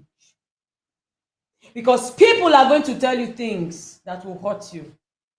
People are going to do things to you that will discourage you. How will you still go and perform? When it's time for you to shine, how are you going to do it? What do you know? What skill do you have? That's why you must be very committed to your relationships, especially your mentoring relationships. A wise man, guess what? Increases in knowledge. Why? Because he's happy to keep learning. But a foolish person says, I already know what this thing at the team is saying. If I Google it, I'll find it. That's a fixed mindset, by the way, a very poor mindset. Some of you, your parents beg you to come to boot camp. You will be squeezing your face. I don't know all this boot camp. You'll be whining. Girls, especially, they will roll their eyes. They will do like this. Then the boys, they will give excuses because you don't want to go to a place that will shake you a bit. You feel, what are they going to teach us? I've heard that comment many times. You put up a program and parents will say, parents, if you're watching me, watch out. Encourage your children, compel them, because when they're giving them drugs, they are compelled. How come it's so easy for people to peer pressure them to do the bad things and we cannot pressure them to do the right things? How come? We would set up a program for teenagers and you hear parents say, okay, I will talk to him, I'll ask him if he will come. Hello? Shame, shame, shame, shame. You're 13, you're 16, 18, you're even 10, and they're begging you to come and get knowledge for your life. You are feeling cool. Coach Ebuka says that a big boy without a big brain is just has a big head. A big boy without big brain is big head. Same thing for the girls. Big girl without big brain is big head. Big girl with fine body without brain, waste. You guys go for knowledge. Your generation is always tired. It is boring. Everything is boring. How are you going to go on the world stage? Do you think that when you come to the world stage, we'll check what you are wearing only? We'll check whether you made up. You collected your mommy's bone straight. That's not what we're going to check. We're going to be listening for what you can offer. We're going to be listening for what you're going to tell us, what you're going to impact us. We're going to be watching out for your books. We're not going to be checking how many countries you visited. Some of you like to brag. You know, this summer, I'm going to this country, I'm going to da. All good. What else? You can't have, if I ask you who is the president of your nation, some of you don't know. If I ask you to mention 10 ministers in your nation where you live, you don't know. If I ask you who are the 10 world millionaires or billionaires, richest men, what do you know? Musicians, footballers. Is that all? Is that what the world is about? How are you going to be a blessing to us when you're not knowledgeable? Goodness. I want you all to begin to build this skill.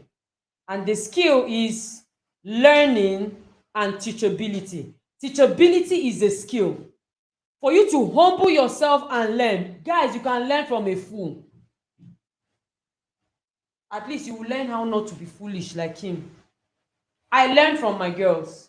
Sometimes I'm having a session in the girls' hub and my tech stuff just hangs. The girls are the ones that take it up and play it. I should be saying, what is wrong with this girl? 10-year-old girl. Why are you doing this? You're embarrassing me. I am above 40. What do you even know? Am I not your mentor? No!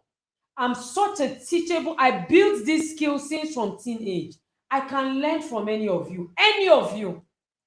All the members of my team working behind the scene, they are all my mentees. None of them is up to 20 years or 25. But they are the ones doing the work.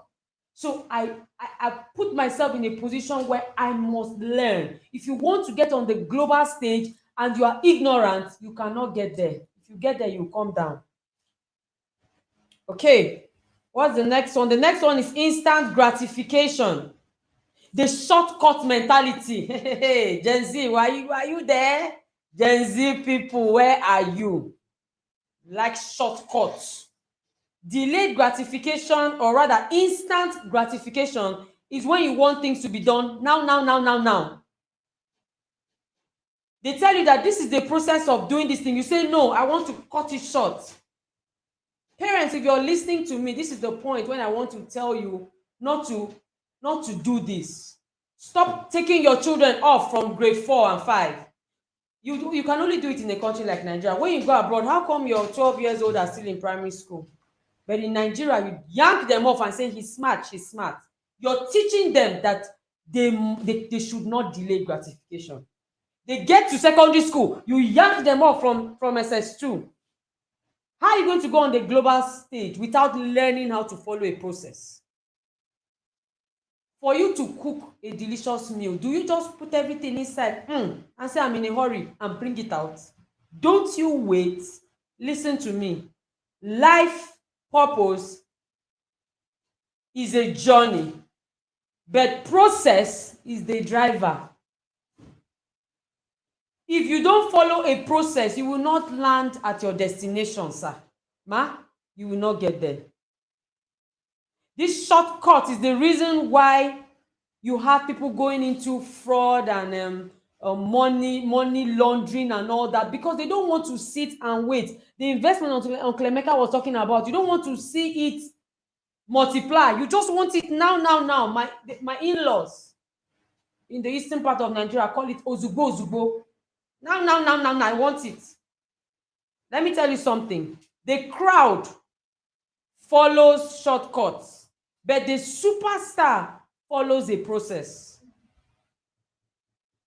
The superstar, you see them like that. For those of them that stay for decades upon decades, check it, they have a process, they have a structure. Somebody goes like, oh, I want 1 million followers. I want to be verified. Blue tick. I want it. Now. And I'm going to, you come out and you do all sort of videos on TikTok that when we see, we want to vomit. We are vomiting. Because everything you are showing us is rubbish. We can't go to your Instagram handle. We can't go to Snapchat. We can't go to TikTok and get anything beneficial from you. Why? You want to be verified immediately. You want to just bring out content. I've seen my mate. My mate have 10 billion followers. How can I be slacking like this? I need you to understand that patience, resilience, and emotional intelligence are skills that you need to start building. Write it down. Patience, resilience, and emotional intelligence are all skills that you need to build. If you're not emotionally intelligent, if you're not patient, you will go for some presentations, you will go for some programs, and they will keep you there for hours. What will you do? That's why you hear people say, do you know who I am? Who are you? Who exactly are you? Patience is a virtue, right? So those are skills that you need to ensure that you have. The fourth one, and I love this one, delicateness. Too fragile to be fit for the stage. You know the people I'm talking about? Those ones that they cannot stand for 10 minutes. You just see them like this. Everybody, let's rise up, and they can't stand. They can't stress. They will tell you that, please, I cannot come and go and kill myself. I like the soft life. You know what I'm saying? I like the fluffy life. Well done. Well done. And you want to be on the world stage? You want to be on the global stage? Do you know what it means to be on the global stage? Unless you want to do drugs, like some of the stars we see do. They go and take, all these drugs so that they can give them energy. If you need the original energy, you need to be fit in your body. Go for exercising. When you're stressed, like when they come to camp, those of you in the Ignite family, you already know how we do it. Ignite is not a spa, as they say it in Intentional Parents Academy. Ignite is not a spa at all. When you come to Ignite, you will know you came somewhere. Why? We are preparing you and drilling you and instilling strength, rigor in you so that you can withstand the stage. I've been awake since 6 a.m. or somewhere before 6 a.m. And I was supposed to do my session standing. When I came in, I was feeling weak. I was saying, should I just sit? But then I remembered that the world stage is not for the delicate. The world stage is not for the soft and fluffy. You see all this, my driver is coming. Some of you, if you have your way, they'll bring the car into the parlor to carry you. Your parents carry your bags, your teachers collect it from them, everything. You're just too soft. You go to the bank. The line is long. I can't stay. You go and take ice cream, the line is long. Can we go to another branch? You're just too soft. You can't trek, you can't stand. How many of you even do exercises? How many of you can withstand it? Some of you just eat. The only thing you eat is pizza. Pizza, ice cream, pizza. I don't like veggies. And Tetima, I don't like carbohydrate. I don't like protein. I just like pizza. I just like noodles. You like fast, right? And you want to be fit. You say, oh, I'm not going to ever need to travel by road. Do you know that even traveling by air could be stressful? You will sit and sit and sit. There is no way that is easy. That's what I came to tell you people today. I came to tell you people that it doesn't matter where you live. Some of you in some parts of the world, you feel like, oh, I'm no longer living in Nigeria. Life is not going to be easy for me. Let me tell you the truth. Let me tell you the truth and nothing but the truth. Life is tough everywhere and anywhere. I remember last year when the war in Ukraine was very tough and fierce. There were so many Nigerian students. I had a mentee in Ukraine.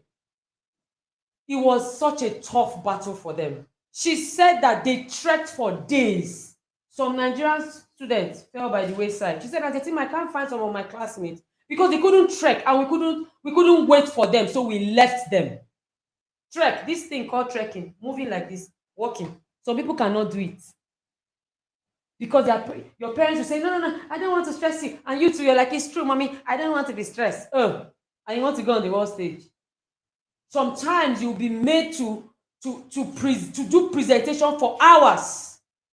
You think it's easy, even the singing. Go and look at the gospel artists, look at all the other inspirational artists. Ask them how easy it is. You will get to the end, they'll tell you that no, you made a mistake, start from the beginning. What will you do? Will you start crying? The throne is not for cry babies. That's what Bishop Weleko always says. The throne is not for cry babies. My mommy, I'm missing my mommy. I want my daddy. My mentee said in Ukraine that when she was there, her father was crying that he wanted to come and carry her. He could not go. No plane was going to Ukraine that period. So don't think that, oh, I'm in the US, I'm in Canada, I'm in India. In Ghana, there are no troubles. There are troubles everywhere. There are troubles everywhere. Are you ready? Are you fit for the stage? Are you strong for the stage?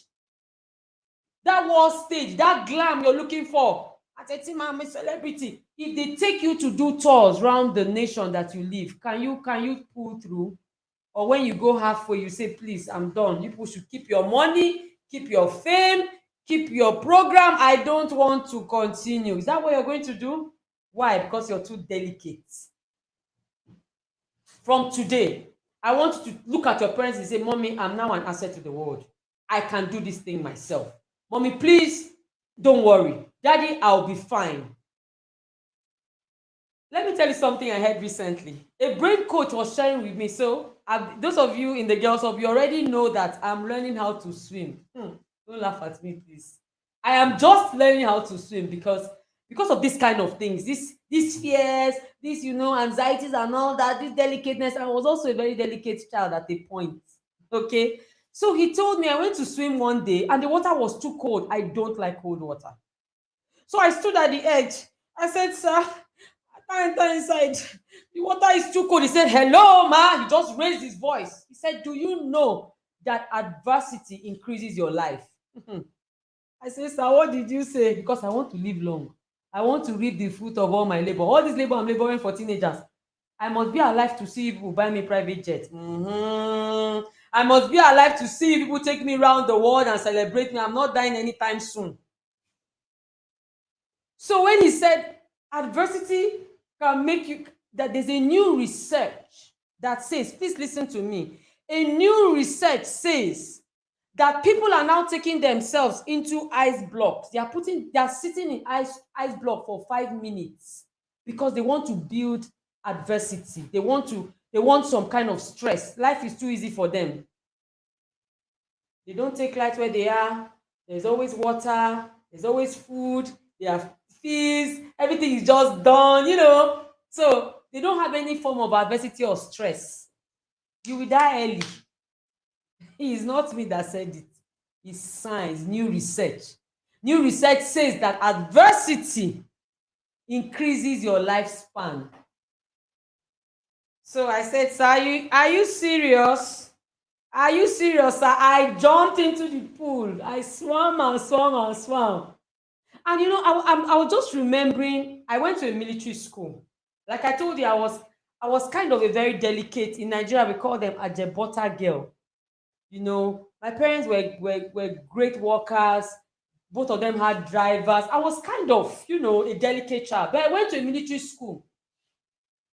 and we're made to stand for long. I didn't know that God was preparing me for the world stage. Am I not on the global stage now? Guys, am I not here? Okay. So I was standing. Attention. My eyes started turning.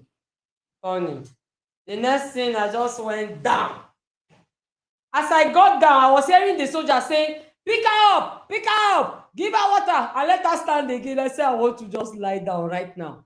Do you know that they took me out, gave me water, gave me glucose? I came back to stand there. I thought they would say, go and lie down in the hostel. They did not say like that. They made me come back. I didn't understand that I was getting fit for the world stage. Today, when I felt weak, I remember that day. 1997, more than 30 years ago, I think. I remember that day that I fainted on the parade ground. And I said, look, if you are too delicate, you can't. Can you guys imagine me fainting here? Who will take my slides? Who will host this conference? Who is going to do it? That's why you need to endure hardness. That's what the Bible calls it. Endure hardness. Be physically fit, be mentally fit. And let me tell you guys all around the world, the next exercise I'm engaging in is boxing. Yes, there's a fitness studio right beneath my office here. I've already gone to register, so it's not something I'm praying about. It's something I'm going to do. I'll share the pictures with you guys. By the time you guys come in 2024 for the Global Teens Conference, I would have been a boxer. All these my mentees that used to try me, don't try me no more. Because I am becoming more fit. And I know why.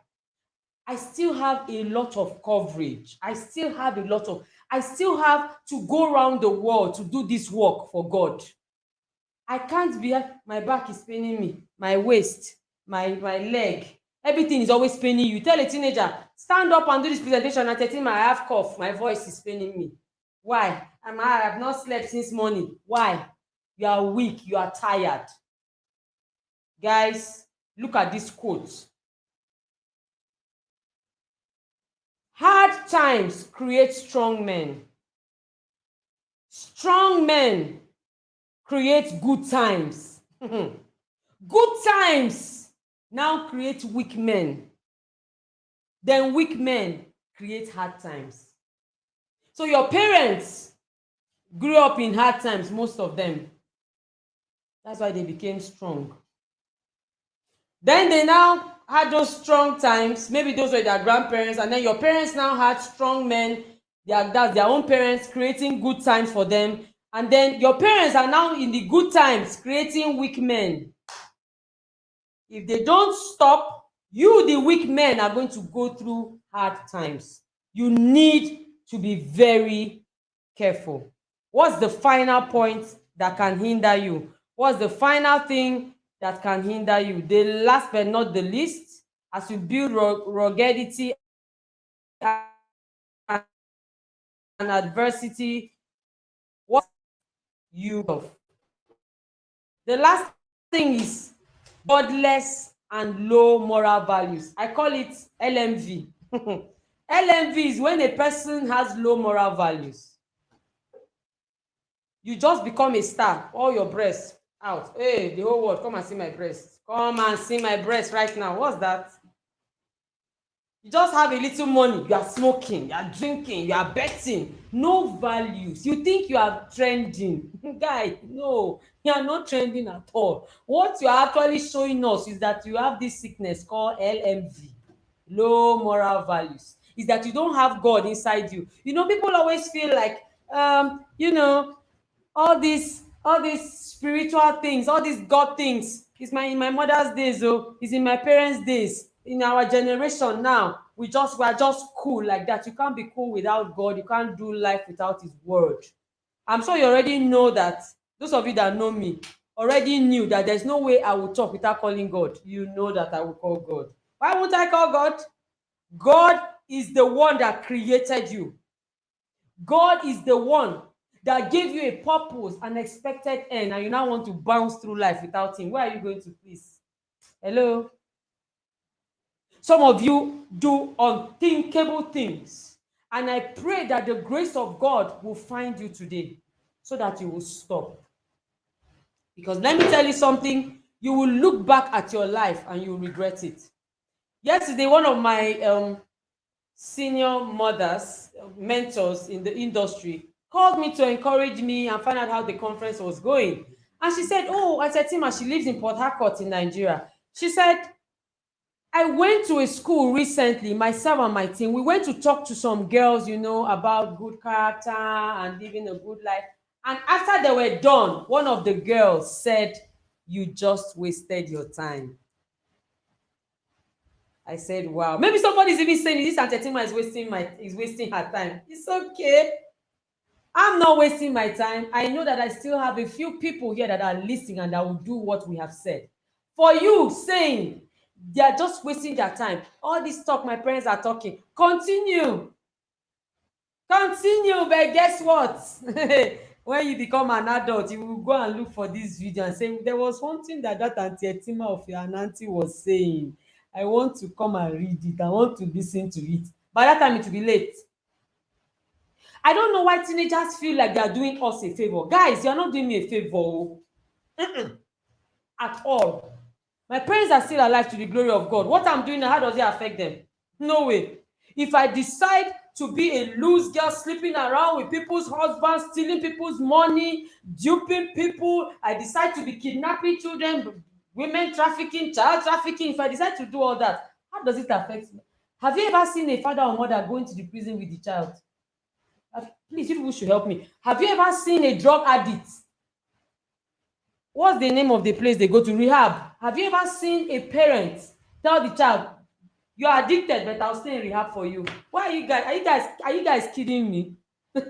You're dodging. You're hiding to do the bad things for me. You will see me chilling in my private jet that some of my girls will get for me. Why you will be in what do they call that home? That's where you will be. If you decide that you want to be godless and you want to have low moral values, you do it at your loss. I have nothing to do with it. Every decision you take, you will face the consequence. If you decide that I'm going to be a good girl, I'm not perfect, but I'm going to try, I'm going to ask God to help me, you do it for yourself. When the world is celebrating you for being a blessing, you get the you get the reward. I know a family friend of ours. He just said, let him just taste the drug. The first time, the people that gave him have been taking since.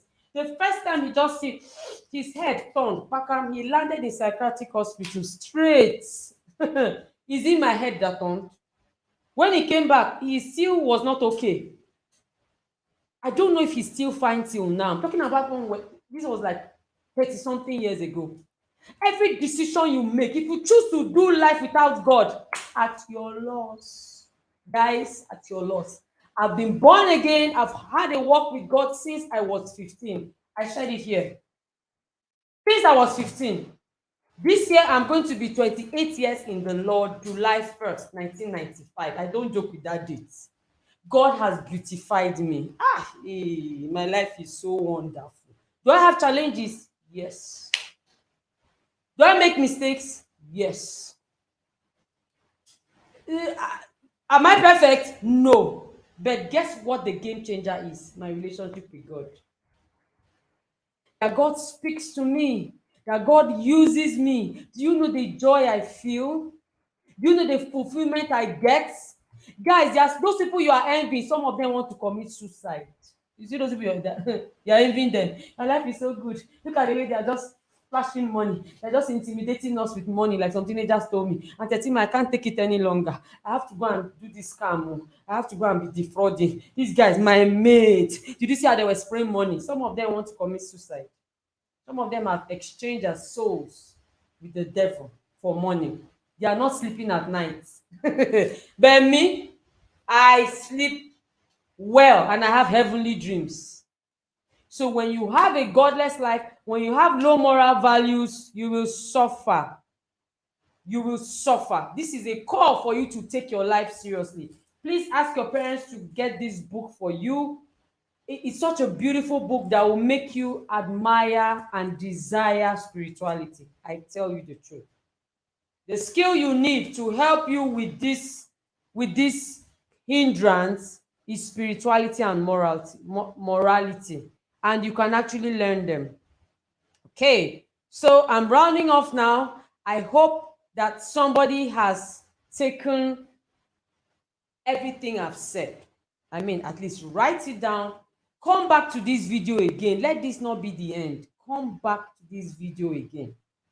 But I'm going to end with this word from Matthew chapter 5 verse 13. I love this word. This word says, you are the salt of the earth. You are the salt of the earth. Do you know what is salt?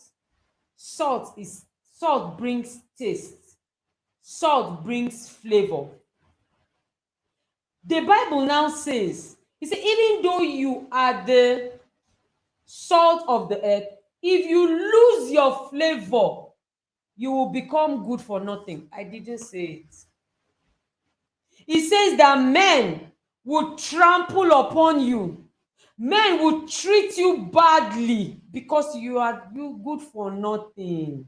And that is not what God created you. How he created you at the beginning. He didn't create you to be good for nothing. He created you to be salt. He already told you, say, you are there. But you lose it because of the things I've mentioned and more. Sin, bad things, disobedience, dishonoring God. Some of you are always pressing your phone. You feel that phone is taking you to heaven. Who told you? iPhone 14, iPhone 16 Pro Max, iPhone, it doesn't matter. Hey, you use it to dishonor God, to dishonor your parents, and you want to be blessed.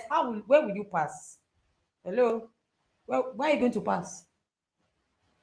I need you to understand that if you lose your flavor of the content you have, all the things that God has given you, know your talent, whatever it is, I don't want to mention, any single talent you have is flavor to the world.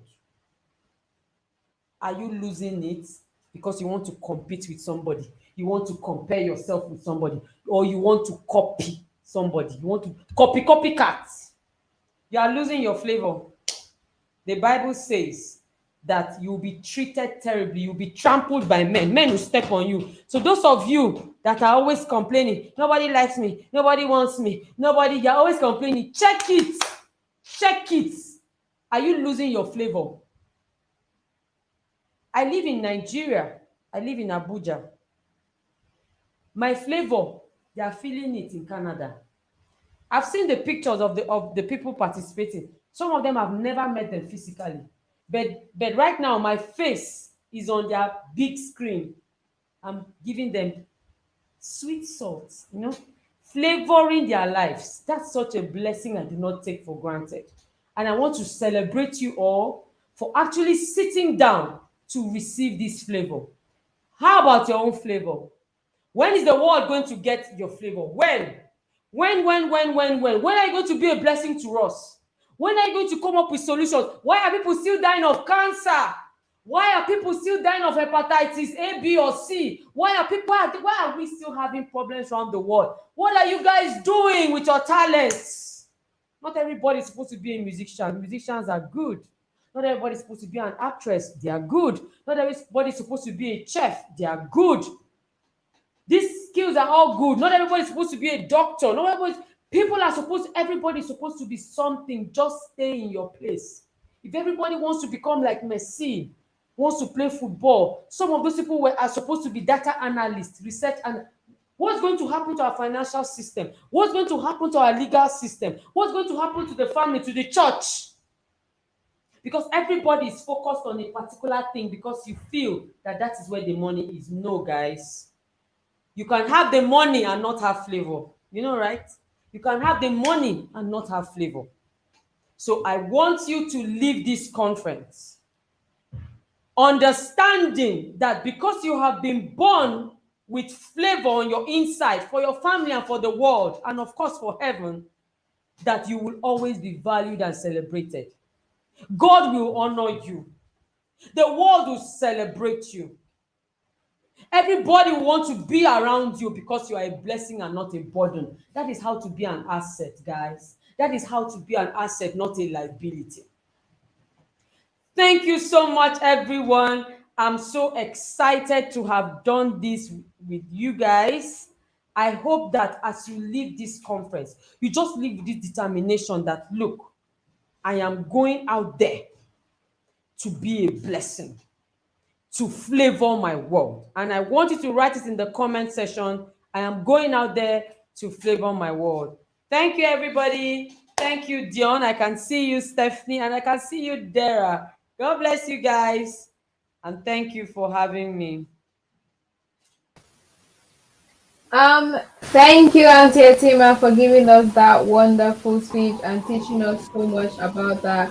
I mean, I am so pumped up about being able to get on the world stage, and I thank you so much for being able to advise us on how we should stop hindering ourselves. And also, I want to just like thank Uncle Emeka that also came on here and taught us about how to make money. How do you feel about this, Dion and Zara?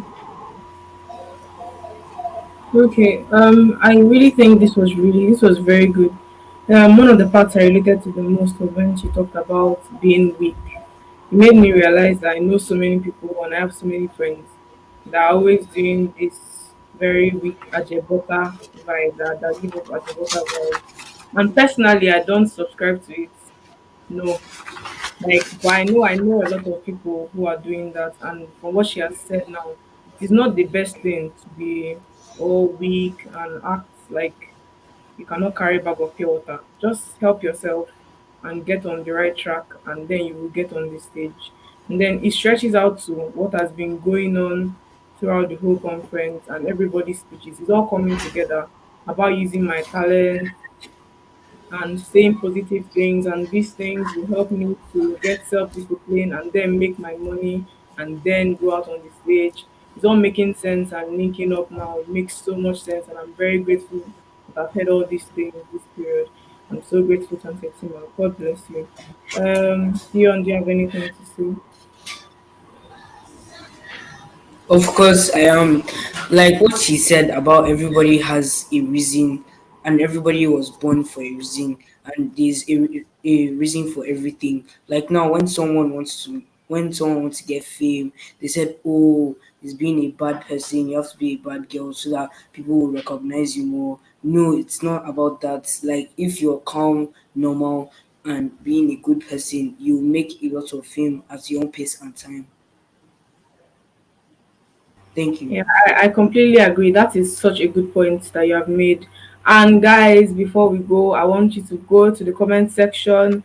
I want to see fire emojis. If you know that this conference blessed your life, if you know that you received a lot from this conference, I want to see fire emojis in the comment section. Tell us the things you learned, express your love for the speakers and the people that have taught you today. And yes, before we go, we are going to um, remind you again to please be sure that you have taken your pictures.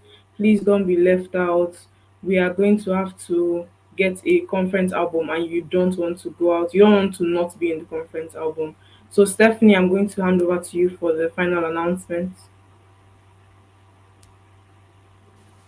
Okay, so remember, as she said, remember to tell your parents about the Ignite Teens mentoring boot camp coming up in August, from August 1st to 5th in Lagos, August 22nd to 26th in Abuja, and August 30th to September 3rd in and of course you can also join online. Please contact Bootcamp admin on 0916 167 1303 or in the website responsibleteenacademy.com. We are also have other mindful online programs like the Girls Hub for Girls Only and the Gen Z training on distraction management coming up in June. Please subscribe and follow on all our social media platforms for more details. Etima Ume on YouTube, Etima, and then Facebook and also Instagram. And the replays for all the conference sessions will be available on YouTube, Etima Ume. Um, we look forward to seeing you all at the Global Teams Conference 2024. You can still invite your friends and join us all at our future events. Please remind your parents about the exclusive parent session coming up at 9:15 p.m. And good night, everyone. You can hang around for a few minutes and watch some short clips, then have a good night rest and we'll see you at Ignite Teams Bootcamp. All right, before we go, we'll have the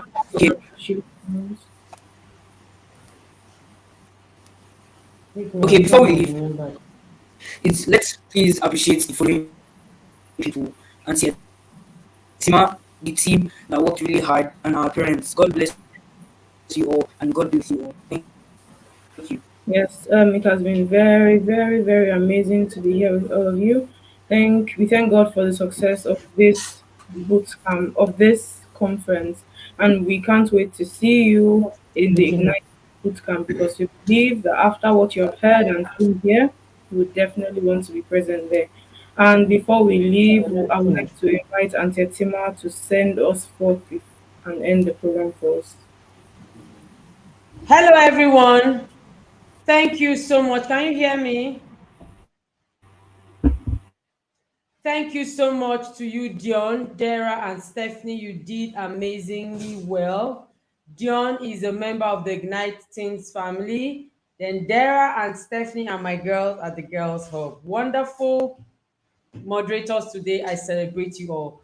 I want to just say to you that if you do not do the things that you have heard, then you were not blessed, okay? Because the Bible always says that it's not the hearers that get blessed, it's the doers.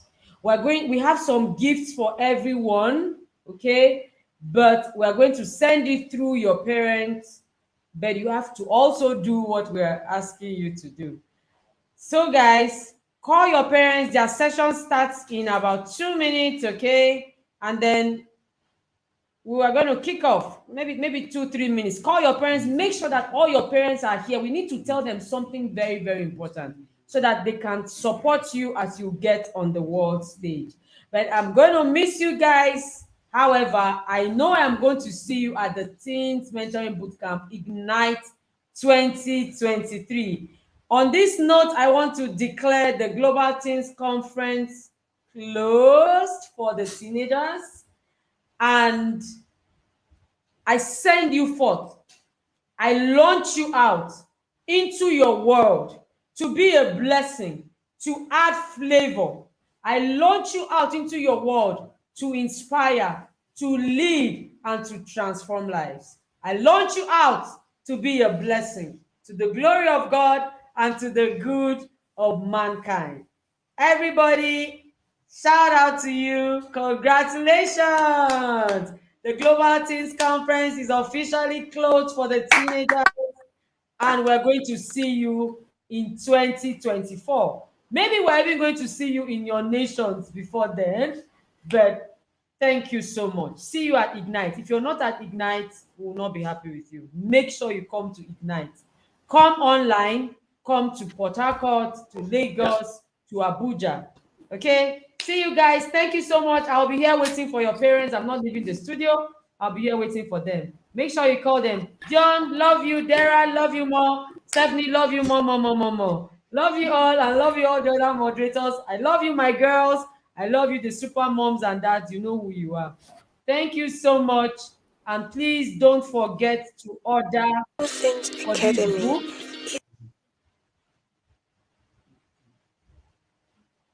Okay? Is a platform for mentoring pre-teens, teens, and teen mentors. The organization was officially registered in 2020 but has been in existence It's been what? Hey. as a mentoring club. The founder of the Responsible Teens Academy, Etima Ume, observed a huge gap with the age group in terms of knowledge, guidance, accountability, and lots more.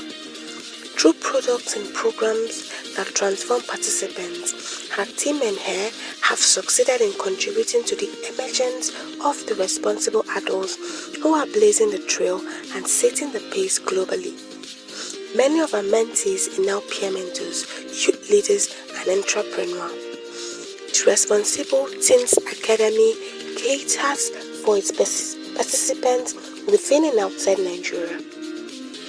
Online participants are especially drawn from Africa, Europe, America, Asia, and Australia. Mentoring sections are categorized in an age-appropriate manner, and gender sections are inclusive. Our vision: to raise a generation of youth who are example to others in worth, faith, purity, and purpose. Our mission: raising champions by coaching, training, and mentoring teenagers to responsible adulthood. Our core values: spirituality, self-development, self-leadership, responsibility, and accountability.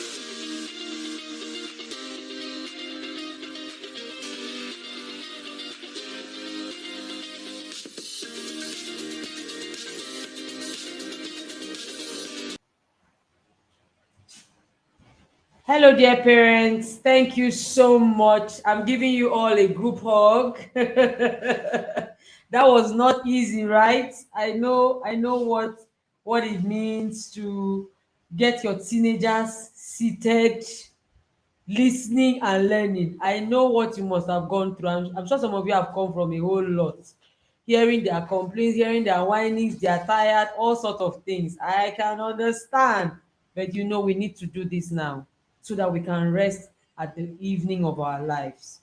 Okay, so without much ado, because your session is going to take about 1 hour, I just want to encourage you to stay to the end. Okay. Yes, thank you so much. I see all you said you took don't worry. Thank you so much, everybody. Yes, you can send us money if you want to send us money. We are going to be very grateful and glad. We spent a lot. We are going to be grateful. If you send us all your love, we are going to receive it. Send us prayers. We receive everything. Truly, we are doing this from the bottom of our hearts. We want to see these children transform. Do you know the joy that would come to us when we see one of these children stand on that world stage? Oh my goodness, it will be such a blessing.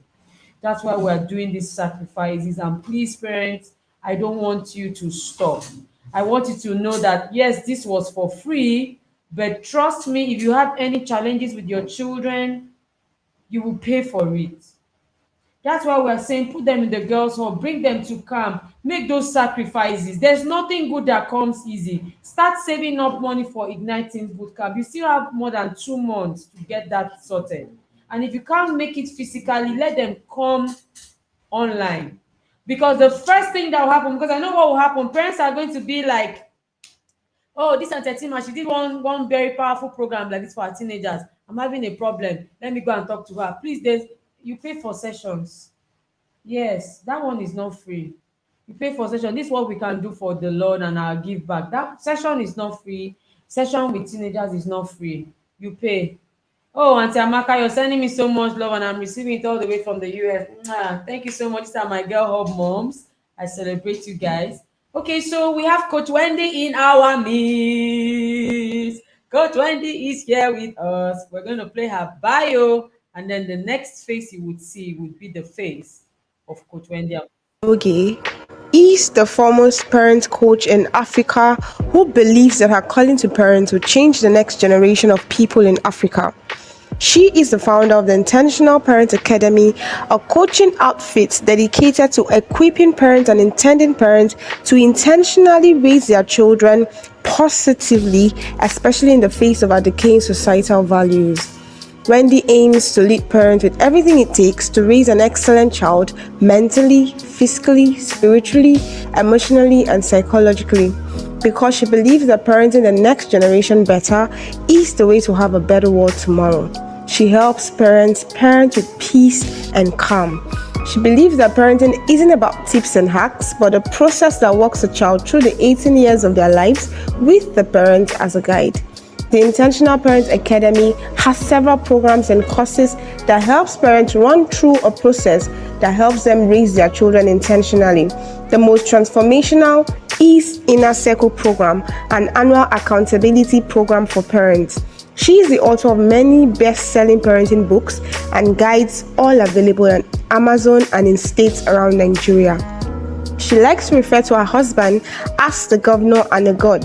Their union of 14 years is blessed with 2 biological children, a set of twins. With honor in her heart, we welcome Coach Wendy to the Global Teens Conference 2023.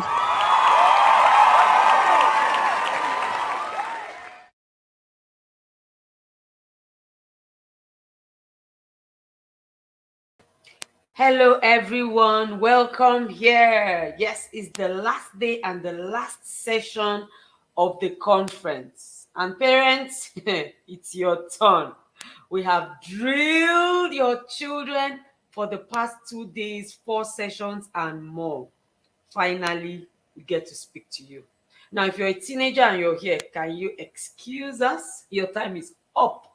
This is that time when parents, mentors, coaches, and everybody that deals with teenagers and young adults get to listen to the one and only Coach Wendy. I told her to bring gun.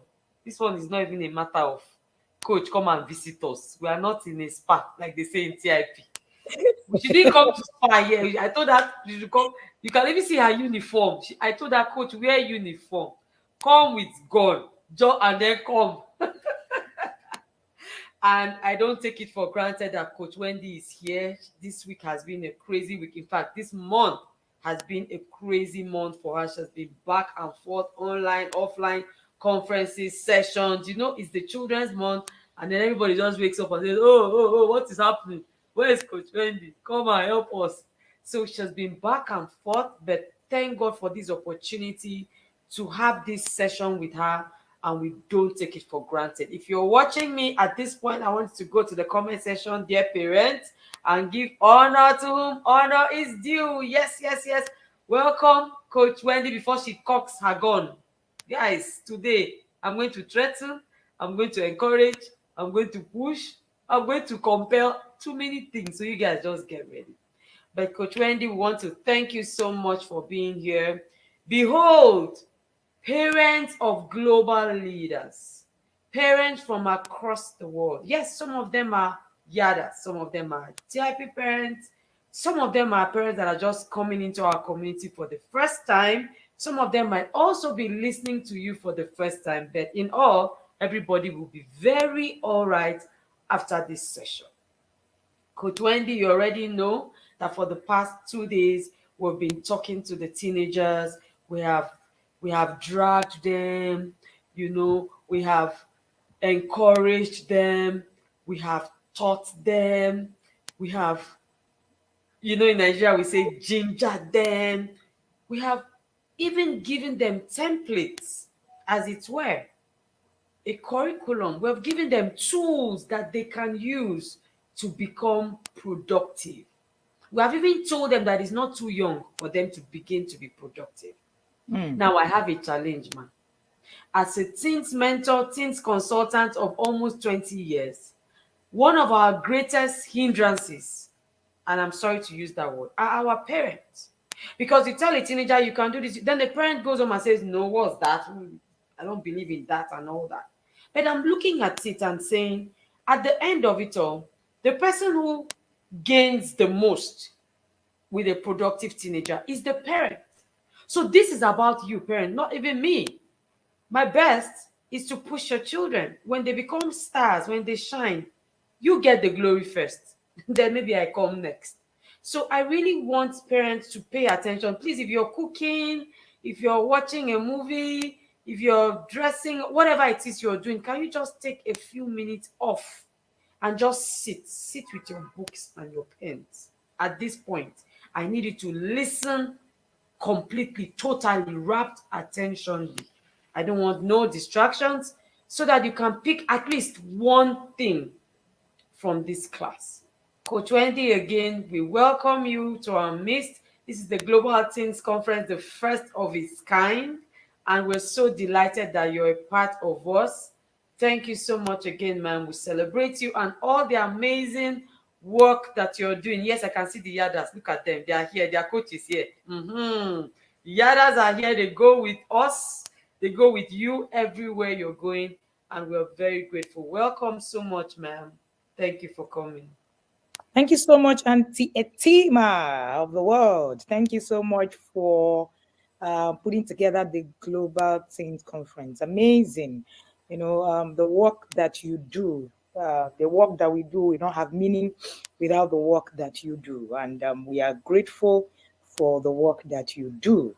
And, we're talking about, teenagers being told the things that they need to know and how you guys are gingering them, how you guys are giving them all of the things that they need to know. And all of a sudden, we parents, because I'm going to put myself inside, because I'm also a parent, who have teenagers, by the way, so that in case you miss it anywhere and say, this small girl, what does she know? I also have teenagers like you.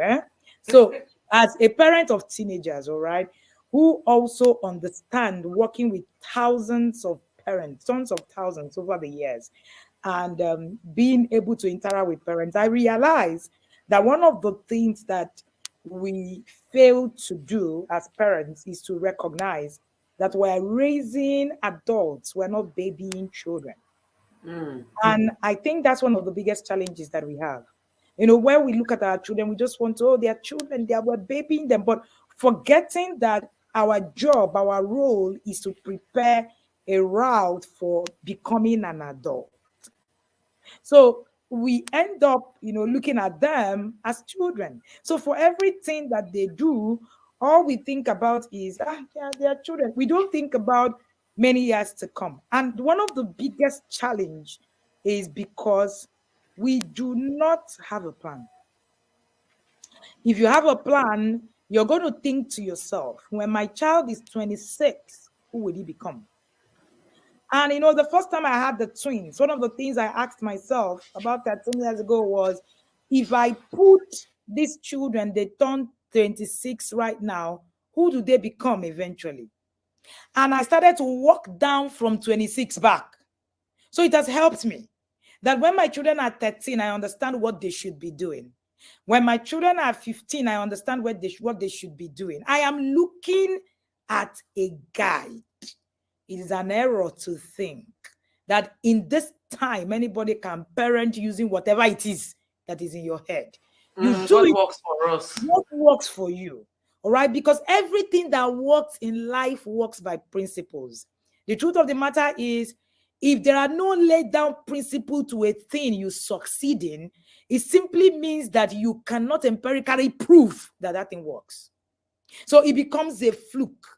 It's just like when you make money through Yahoo. It is a fluke. It is, yes, you have made money, but it is still a fluke. It doesn't really, there are no principles to it. So until you understand the principles in parenting, because everything that works by principles. If you understand the principles in parenting, then you can translate it to what it is that your child is doing. Now, it is only a trained parent who understands that a teen who has attended the Global Teens Conference, that you need to help the teen to become. If you're not trained, then you will not know what it is that you need to do. Because you don't need to be perfect, dear parents. I know that somewhere in your head, you're asking, are we supposed to be perfect? We're just human beings. I understand that. But you need to be trained. Perfection is not the goal. You need to be trained. Recently, Auntie Tima, I've been thinking about parenting, and I was teaching the parents in our academy, where I was telling them that parenting is not about good or bad. It's not about righteousness and sin. It's about goodness and wisdom. Yeah. Isn't the distinct between foolishness and wisdom? Is it that you are raising your child in wisdom or you're parenting foolishly? They are two different things. So it's not sin and righteousness. And this is where we actually begin to miss it. And that's why we are raising foolish virgins, children who are Hey. righteous, who are unskilled. Because a lot of them are righteous. Yes, we agree with you. It's good. And that's why I say that the core of the message when it comes to parenting is not obedience. Obedience is not the core of the message. The core of the message is fulfilling destiny. How do you fulfill destinies? By building skills. An unskilled child is a burden to you, is a burden to the nation at large, is a burden to the faith. I am a person of faith. So, of course, you're going to hear me talk about the faith a lot because I'm a Christian. So one of the things that we have taken out and talking about the foolish virgin is a parable in the Bible that talks about the virgins who went into to wait for the bridegroom. And Tetima, the problem was not that they were not prepared. They were prepared. But the problem with the ones that were foolish, the Bible recorded that they didn't have any extra. They were not skilled at it. So your child is prepared. My child is very obedient. When I listen to parents, they come to me, they say, oh, my child is a very good child. My child is very obedient. My child is everything. My child, I don't need to learn. My child listens to me. Is that all there is? Unfortunately, the world does not reward goodness. In quote, the world rewards skills. Yes. And that's why people say, why do good people suffer? No, good people do not suffer. Unskilled good people suffer. Oh my goodness. And we need to actually put that in perspective. If your child is good and unskilled, he will suffer. So do not make it look as if being a Christian is now in the negative, or doing the right thing is now in the negative, because that's the picture we have painted for this new generation. We have told them that those of us that are good, we are just being led. That's why they want to be influencers. That's why they want to be footballers. That's why they want to make money. Because those of us who understand what it is that we're doing and how we're doing it, changing the world, they want to be able to attribute. There's something about the human psychology that attributes to progress. So your children will want to do Yahoo Yahoo, not because Yahoo Yahoo is right, it is because Yahoo Yahoo offers them that platform of being able to see that progress that works. So they begin to see your goodness as being bad, because that goodness have not brought you what it is that is supposed to bring to you. So we quote scriptures. We tell ourselves, oh, our children, we are taught of the Lord. Oh, we are Abraham's seeds. Oh, we are this, that. These people are human beings. Abraham was a man like you and I. And I have said, and I was teaching in a class recently, I said, why can't your children pray in the name of your God? Why can't say the God of this my parent? How much do they believe in it? It's because we have shown them that Christianity is akin to either not doing well or not being in the limelight or not being, because we are not skilled. So the problem is not whether we are raising a child who is good or we are raising a child who is bad, or where that's not. Please forgive me, permit me to use the good and bad analogy before you say, this coach said our children can be bad provided they are skilled. That's not what I'm saying. I am saying that while you're pursuing the cause of raising obedient children, you should also pursue it with the same energy to raise skilled children. That is the only way you can actually raise a child who would impact their world. Thank you so much, Coach Wendy. I have one page filled already. And I love the fact that we're calling attention to what the real issue is. The real issue is not, there's this bragging right that we all have. This kind of, your child is stubborn. No, my own. Everything I tell him to do, he just does it.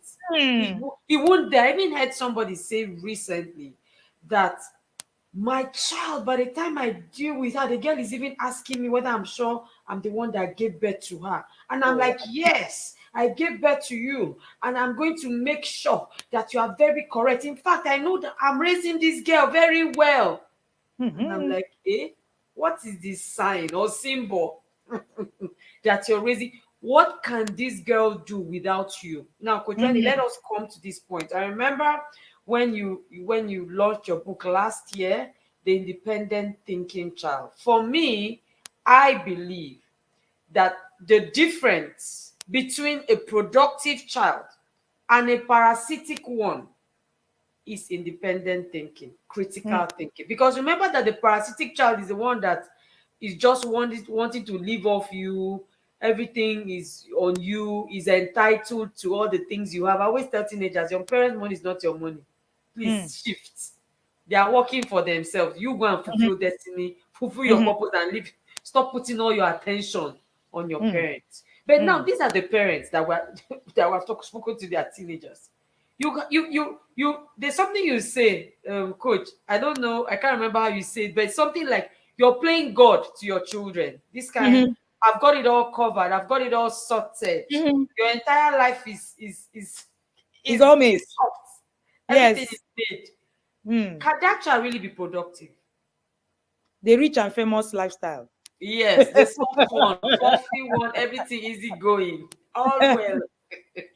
Unfortunately, what parents are doing is that we're creating a platform where there is nothing to look at when it comes to being able to push themselves. We have created a system, and I call out comfortable parents a lot. Me and you both, we are all the same place. So comfortable parents have a thing of thinking, you know what, we have arrived. And when we get here, where we are, our children do not need to suffer what we have suffered. Yes, they are not what we careful. suffered. As somebody who is comfortable, you rob your child the ability to think at all. Because in your comfort, you have provided everything. And there's something I say to the inner circle parents. Comfort is a burial place of kings. That's where kings die. Comfort. You see that thing that you call comfort? That's actually where you're burying the giant in your child. So you need to begin to ask yourself. I say something about raising responsible children. I say as your children begin to grow, reduce comfort and increase responsibility. If you do not do that, your children are going to end up being entitled. And Tetima, raising an entitled child is so easy. It's not difficult. So easy. All you need to do is, you know what? We live the rich and famous lifestyle here, and that's okay. You don't need to do anything. All things are made ready. Oh, you don't know that I have money to do this. And, many of the times, we say, oh, these children are entitled. No, we create entitled children in our process of parenting. We create them. We make our children entitled by the thing that we say. We say things like, in front of the child, we say things like, how much is it? It will spoil. It's not a problem. I'll replace it. The child walks into the school and thinks, you know what? My parents can replace anything I lost. So it's not a big deal. So your child loses a trouser. Your child comes home and says, I lost it. You buy another one. Tomorrow you say, my children are so entitled. I tell you a story, Aunt Etima. My son had gone to school in JSS1. And part of what we have raised them to understand is how to be responsible for their things. He had gone to school. He lost his trouser. His only black trouser. He had only one. He doesn't have 10. I cannot give you 10. I don't understand why you need to have 10. It's one you need. I've never been able to understand why a child needs 3 sandals. It's one you need. I don't understand why a child needs 10 shoes. It's one you need per time. It's a need. It's what you need per time. And my son had lost that only trouser. What it means is that he won't be able to go to service on Sunday because that's what he needs to wear. So, but he started to look for it. In fact, he said the moment he knew that the trouser was missing, he said, Mogbe, that's how I will go naked because I know my parents. They will not give me this trouser again. The trouser has a lifespan. If the trouser lifespan does not, end, that means you don't have a trouser. That's what it means. But I'm not afraid of you walking naked, dear parents. I'm not afraid. Those things, those shame you buy, I don't buy it. Oh, I cannot stand my child wearing slippers that I've cut. I can stand it because I don't owe you anything. You see my child on the road wearing a shoe that is broken. I don't owe you no explanation. I don't need to explain to you, oh, it's because, oh, I don't need to. Because I parent with a goal. I do not parent with the crowd. So your crowd mentality is one of the biggest problems that you have. What will people say? Let them say what they want to say. Is fine, provided you know where it is that you're going. My son looks for that trouser. He found it where people were constructing the hall. The hall was being tiled. He saw that they've used it to clean cement. They use it to clean. My son gladly, humbly picked this trouser, soaked it for days. He began to wash it. He said, Mommy, when I saw that trouser, I wished that I didn't know what to do. I just wanted to throw it away and just run away and come and say, my trouser is lost. But I know that if I do it, I will go naked. He took it and he soaked it and he washed it clean. When I saw the trouser, I was like, this trouser has a mark here. He said, Mommy, you don't know this. You don't understand the story behind this trouser. The trouser is coming from a lot, according to parents in the inner circle. This trouser is coming from a lot. And when he told me the story, I said, well done, because you do understand that I am not going to replace a trouser that does not need replacement. So it happened. That was misplaced. You need to find it. He came back with everything he went to school with. His water bottle that is lost, he used Coke bottle to drink water throughout the time because he understands that that's the lifespan of the water bottle. So if you continue to bail your children and bail them into comfort, you want to bail them out and bail them into comfort, my children must not suffer. I want sufferless children. Oshe, parents that children must not suffer. And then you begin to put your children in that place where they just think to themselves, anything goes. Slowly but surely, you raise a child that is parasitic. What does it mean to have a child that is parasitic and a child that is productive? Your children are home, you are burdened. Your children become a burden instead of becoming a blessing. School is closing, your heart is beating. These children will come now. Hey, my money will finish. Hey, they will not even help me. I will clean more than I had peace all the while. Holiday is coming, you are agitated. You tell yourself, I'm going to be screaming everywhere. That's the difference between parasitic and productive. When you have a productive child, they are coming home, you are excited. When the twins are about to come home, when my daughter is about to come home, I have my nails long because I do not need to enter the kitchen. And they've done it since they were 10. They are 13. I don't need to get into the kitchen. My daughter can cook up a storm. I have a party, I will be in my room. She will cook it and say, Mommy, food is ready. Everybody can come. When they are done, she cleans up everywhere. Our son can cook anything. That's productivity. I look forward to having the children during the holiday because they are productive. See, an unskilled child is first a burden to you before he's a burden to the society. An unskilled child can literally kill you. Because you're constantly having to go out of your way. And that's why you say things like, after everything I've done for you. Yes. Productive. Because the energy in the family is one-sided. Because your children do not understand that they need something to put in the place. You're constantly telling yourself, after I carried you for 9 months, after everything I've done for you, I paid school fees. Who sent you? Who sent you to spend 10 million naira school fees? You sent yourself. When you are making those decisions, make it because that's what you want to do and not because you're doing a child a favor. You need to understand it. That you're raising the child is not really doing them a favor. You are called for a higher calling. You are a co-creator with God. And if you're going to be co-creating with God, what it means is that you're going to be in the position and take a God function. I don't know if you understand what it means to take a God function. It's a big role. And when you take it, it means that God, just the way he deals with us, is to get us to be able to fulfill the destiny of who we become, not to control us. Unfortunately, we play the God of control and not the Heavenly Father. That's not what we do. The God of control, you want to control a child in everything. I get that.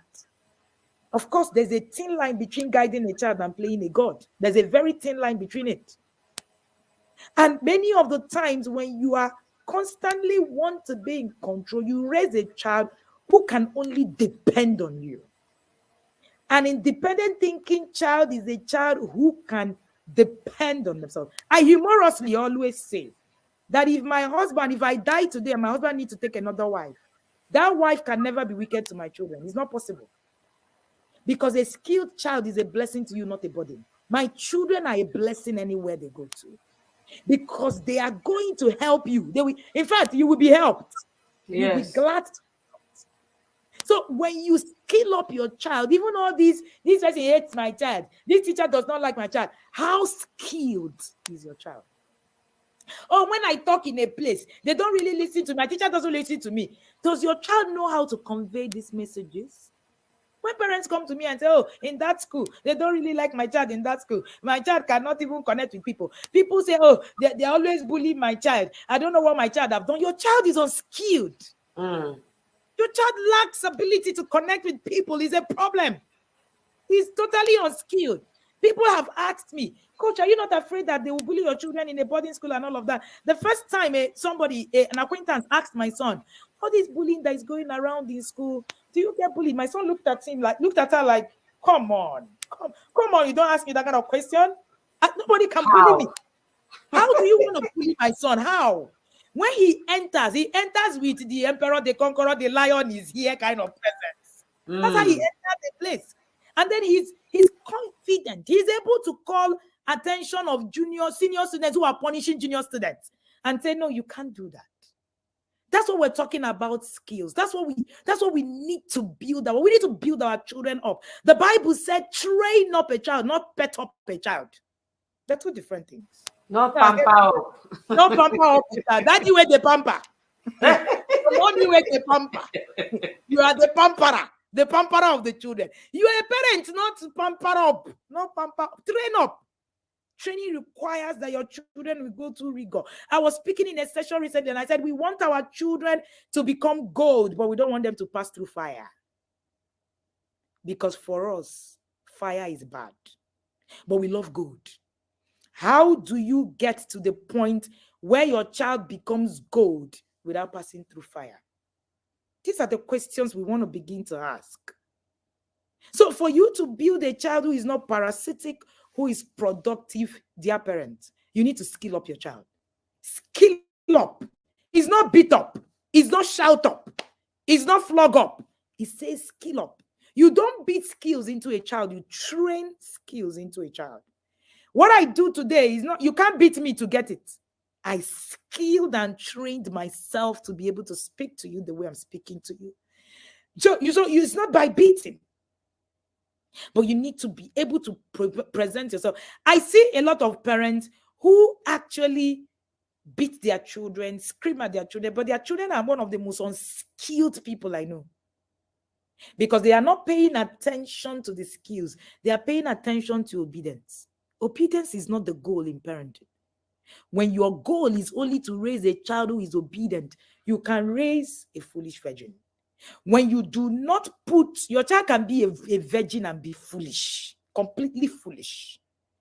But if you do not add skills to that thing, that virginity you are pursuing, then at the end of the day, you will raise an unskilled child.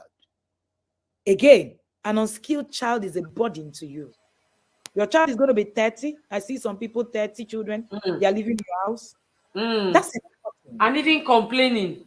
That's a burden. I do not understand why 26-year-olds are living in my house. My children already know when they are going to leave my house. What are you doing in my house? I don't get it. Because you don't have a plan, you've not been able to set up systems that can transition your child from you and win them off. According to Coach Ebuka, mommy, win your child. Stop giving them breast. Mommy, win them off your bosom. They need it. By the time I was turning 25, my dad had a parenting plan. I already knew that I wasn't going to be 25 and living there. I already knew that I needed to walk through my process of independence and raise myself. At 25, your child No, people will give all sorts of excuses. I get it. Yes. All sorts of excuses. Oh, my 30-year-old is working. Where he's working is not far. It's far. Oh, he needs to stay in our house. He will soon get the house. Another person will tell me, oh, no, he's a girl. Girls should not live alone. Who said all of that? Who is the person that put all of that as a standard? We had a foster daughter when she was, in our house. A lot of our relatives and even family members were shocked when she moved out of the house. Before she got married, she moved out of her house. I do not preach what I practice. I do not practice what I preach. I preach what I practice. If I can't practice it, I can't preach it. And this is a key aspect on our parenting journey, where we need to begin to actually push, there's no lion anywhere.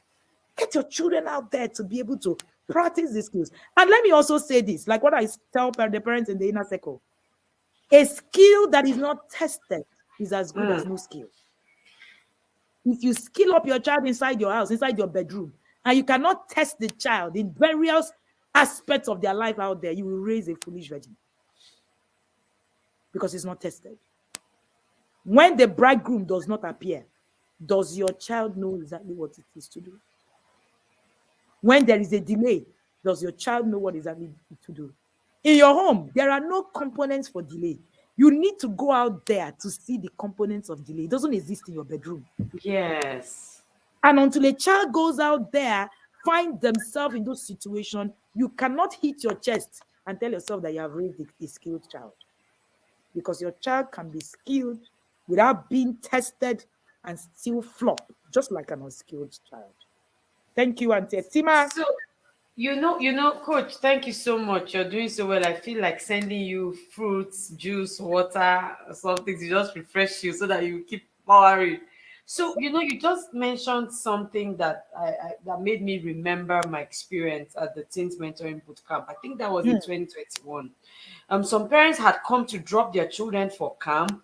They insisted they would go to the hostel. They want to see the bed that the children will lie on. They want to see the menu of the food we will give them. Meanwhile, our camps, for me, it's actually almost like a luxury camp, if you ask me. I think it's kind of luxurious because our emphasis is on the activities. That's where the ruggedity is. So you can be sure that a place like the Ignite Teens Bootcamp is a place where we have considered, I'm an intentional parent. My number is 001. I'm a trained mentor. I am exceptional.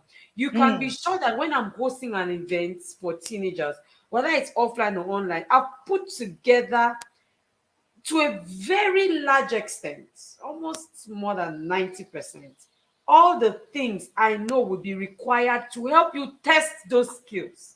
So when a parent comes and is insisting on checking, I know that parent falls into the category of those that pamper up. Because for the intentional parents, they just drop, in fact, they just sit in the car. I observe. Intentional parents sit in the car, their children come and do their registration themselves, their children come and sort out themselves. I see some other parents trying to, where is the hostel? Can we help them carry their box? Can we help them? And you know what I noticed, ma'am? On camp, those are the children that you have to, you have to wind them, you have to encourage, you have to talk to them to do things, you have to push them to participate. They are not willing to produce anything, which is why I'm going to ask this question. How can we get parents to allow their children be creative? Just some children came to me on campus and said, Tima, we don't want to do this. This is what we want to do. How about we do it this way? How about we present it this way? How about instead of doing it individually, we do it as a group, as a team, as a competition, and they have added spice. They have brought in more value to the entire boot camp. But some, you ask them, what do you think? This is how they answer, coach. They can't even open their mouth and talk. This is the answer. So they are not willing. So we have to put it as one of our rules. To not have an answer is an offense. To not know, to not have an opinion is an offense. So if you don't have an opinion, think. Tell the commandant that I'll get back to you, ma. Come back with a solution. I want you to just talk to parents about how can we begin to encourage children from the home to be productive, to come out with something valuable, answers, solutions, anything, writing, speaking, I don't know, but just What can they begin to do aside reading maths and English, ma? Because when you talk, parents will tell you, please, let them face their academics. When they are done, they'll come and become anything people say they should become. No. What these children, I believe, have answers, have solutions, even as teenagers. So what can parents do to actually encourage them? The truth of the matter is, Auntie Tima, there is really nothing they can do than to get trained on what to do. A trained parent is a lifeline for the becoming of a child. A trained parent is a lifeline for the becoming of a child. See, parenting is you are a product of who raised you, the environment you were raised in, and this would include the culture of the home, the culture of the place, and then what the people who raised you know. That's what makes up a person. You are predestined the moment you come into a family. Your destiny is aligned to that family. That's the truth. You can't become the child of Dangote right now, all of a sudden. You cannot. You remain the child of Wendy Ologe, for instance. And whatever it is I know is what you are going to place as a footstool to actually, become a springboard for you to fly. And that's why I say that parenting is war. Where you stop is where your next generation starts. How you fight is how you finish. There are things that you don't fight off. See, there are some war my children will never fight anymore. That's true. Because I have fought the war for them. Their generation will never see a generation of, all this trauma, oh, my life has ended, or parenting did this and all of that. That is gone. I have taken it out of this generation forever. There are some things that my children will never ever see in their lineage. So you are the person that will offer your child this springboard. Where is springboard? You can't give what you do not have. You can only give what you have. And the team, you asked me for this t-shirt now, this shirt. I am going to, before we started this conversation, and the team was talking about this shirt and was admiring my shirt. If I can only give it to you because it's my own. It has my name written on it. So I can offer it to you. If you see a shirt that somebody is wearing and on the street and you say, please, my friend, I want you to get me this shirt that this person is wearing, remove it from the person's body. I can't give it to you because I don't have it. I can only give you what you have.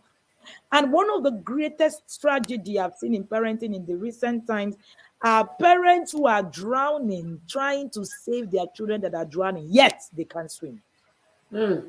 If you cannot swim, you can't save a child who is drowning. And that's where training comes in. A child is drowning, you get into the pool, and you are inside the pool. How do you want to save someone drowning when you can't swim? I remember when I learned to swim in 2016, I saw my children thrown in the water and the swim coach was, and I asked myself, if I go to the pool, the swim coach is not here and something happens to my child, can I save them? I was very hydrophobic. I had to cure myself of being hydrophobic and I learned to swim. At least now, when I take my children to the pool, if they try to be inside and try to drown, I will fly in with the clothes I'm wearing and I can save them because I am trained to swim. If you're not trained to parent, you can't parent right. It is no longer a conversation of, how do we do this? It's not our time. In fact, it's culturally unintelligent for you to begin to say, oh, after all, didn't they do to us? How did we come out? But look at our marriages. Look at what is happening. Some of us are married in places where those people need therapy, not marriage. But we're inside there, and everything is making a mess. And that's why I tell the parents in the inner circle, I said, it is no longer the era of going on the street to speak a spouse. That era is gone. Gone and gone forever. And we must begin to understand that there are systems. Inner circle parents will say, very soon you need to produce your ID card to say, you pass through the TIP Academy before I can give you my child. We've gotten to that place. And this is what we are talking about. You cannot skill up a child. Most of us are not even skilled at this thing. Many times we say things like, oh, I want my children to be very disciplined. We are the most indisciplined people I've seen. Yet we claim to be disciplined. No, we are aggressive. We're not disciplined. So a child does something, you jump on the child, you beat the child, slap the child. You say, yes, I'm very disciplined. Yes. Very, very disciplined. Meanwhile, you cannot sit and finish a book of 100 pages. Never, ever. You can't keep to time. This conference is by 6 o'clock or by 4 o'clock. You can't come at that exact time because you're not disciplined enough to manage your time. I was telling someone, I said, I learned discipline as a habit. I have done some sessions at a particular time over the past how many years, and I have remained consistent on it. Consistency is a skill. Yeah. Some of you do not even have it. You can't stay consistent. How do you raise a child to have those skills? You don't have the skills. You are asking. You're actually asking your children to meet up to the standard that you yourself cannot actually measure up to, and that is unfair to learn from. The question you want to ask yourself today is, yes, as a parent, I want this for my child. I want that for my child. Me, who am I? Most of our parenting didn't get us to the point where we were able to actually get trained because our parents survived. They didn't fulfill destiny. They just survived. Many of them do not understand the concept of purpose. Many of them just survived. And survival is also one of the things that we are doing today with our children. We just want to survive. Parenting is beyond survival. And until you get yourself to the point where you're training yourself, understanding the things that you need to do, moving from point A to B and being able to actually put things in perspective, believe you me, you can't deliver on this assignment. This assignment requires that you're trained. What was the difference between Saul and David? Training. Saul failed because he was not trained. So your child can get to that point. That's why when we say when you turned out okay, we are saying, oh, you turned out okay. I agree with you, but how sustainable is that okay? Yes. So Saul became a king, but could he sustain it? He was untrained. Look at every single person in the scripture who became a giant. They went through one training or the other. Talk about Joseph. Talk about Moses. The Bible recorded that Moses he learned of everything the Egyptian. In Acts of Apostles, the Bible said that the Egyptian, he was learned, he knew, he understood. That's why he could lead the children of Israel out of Egypt. You think he did it just by miracles? No, Moses was skilled. So it is beyond miracles. When people talk about David, they say David killed Goliath, this miracle. Do you know that David practiced to shoot that thing for years? He did archery. For you to do that, do you know what that means? He was trained to kill Goliath. See, whatever miracle you see, ask yourself, how was this process? Even Jesus himself, when he did the miracles that he did, watch his antecedent. You will see series of training. The Bible recorded that at 12 he would go and sit down in the synagogue and listen to men, doctors, lawyers. He was trained.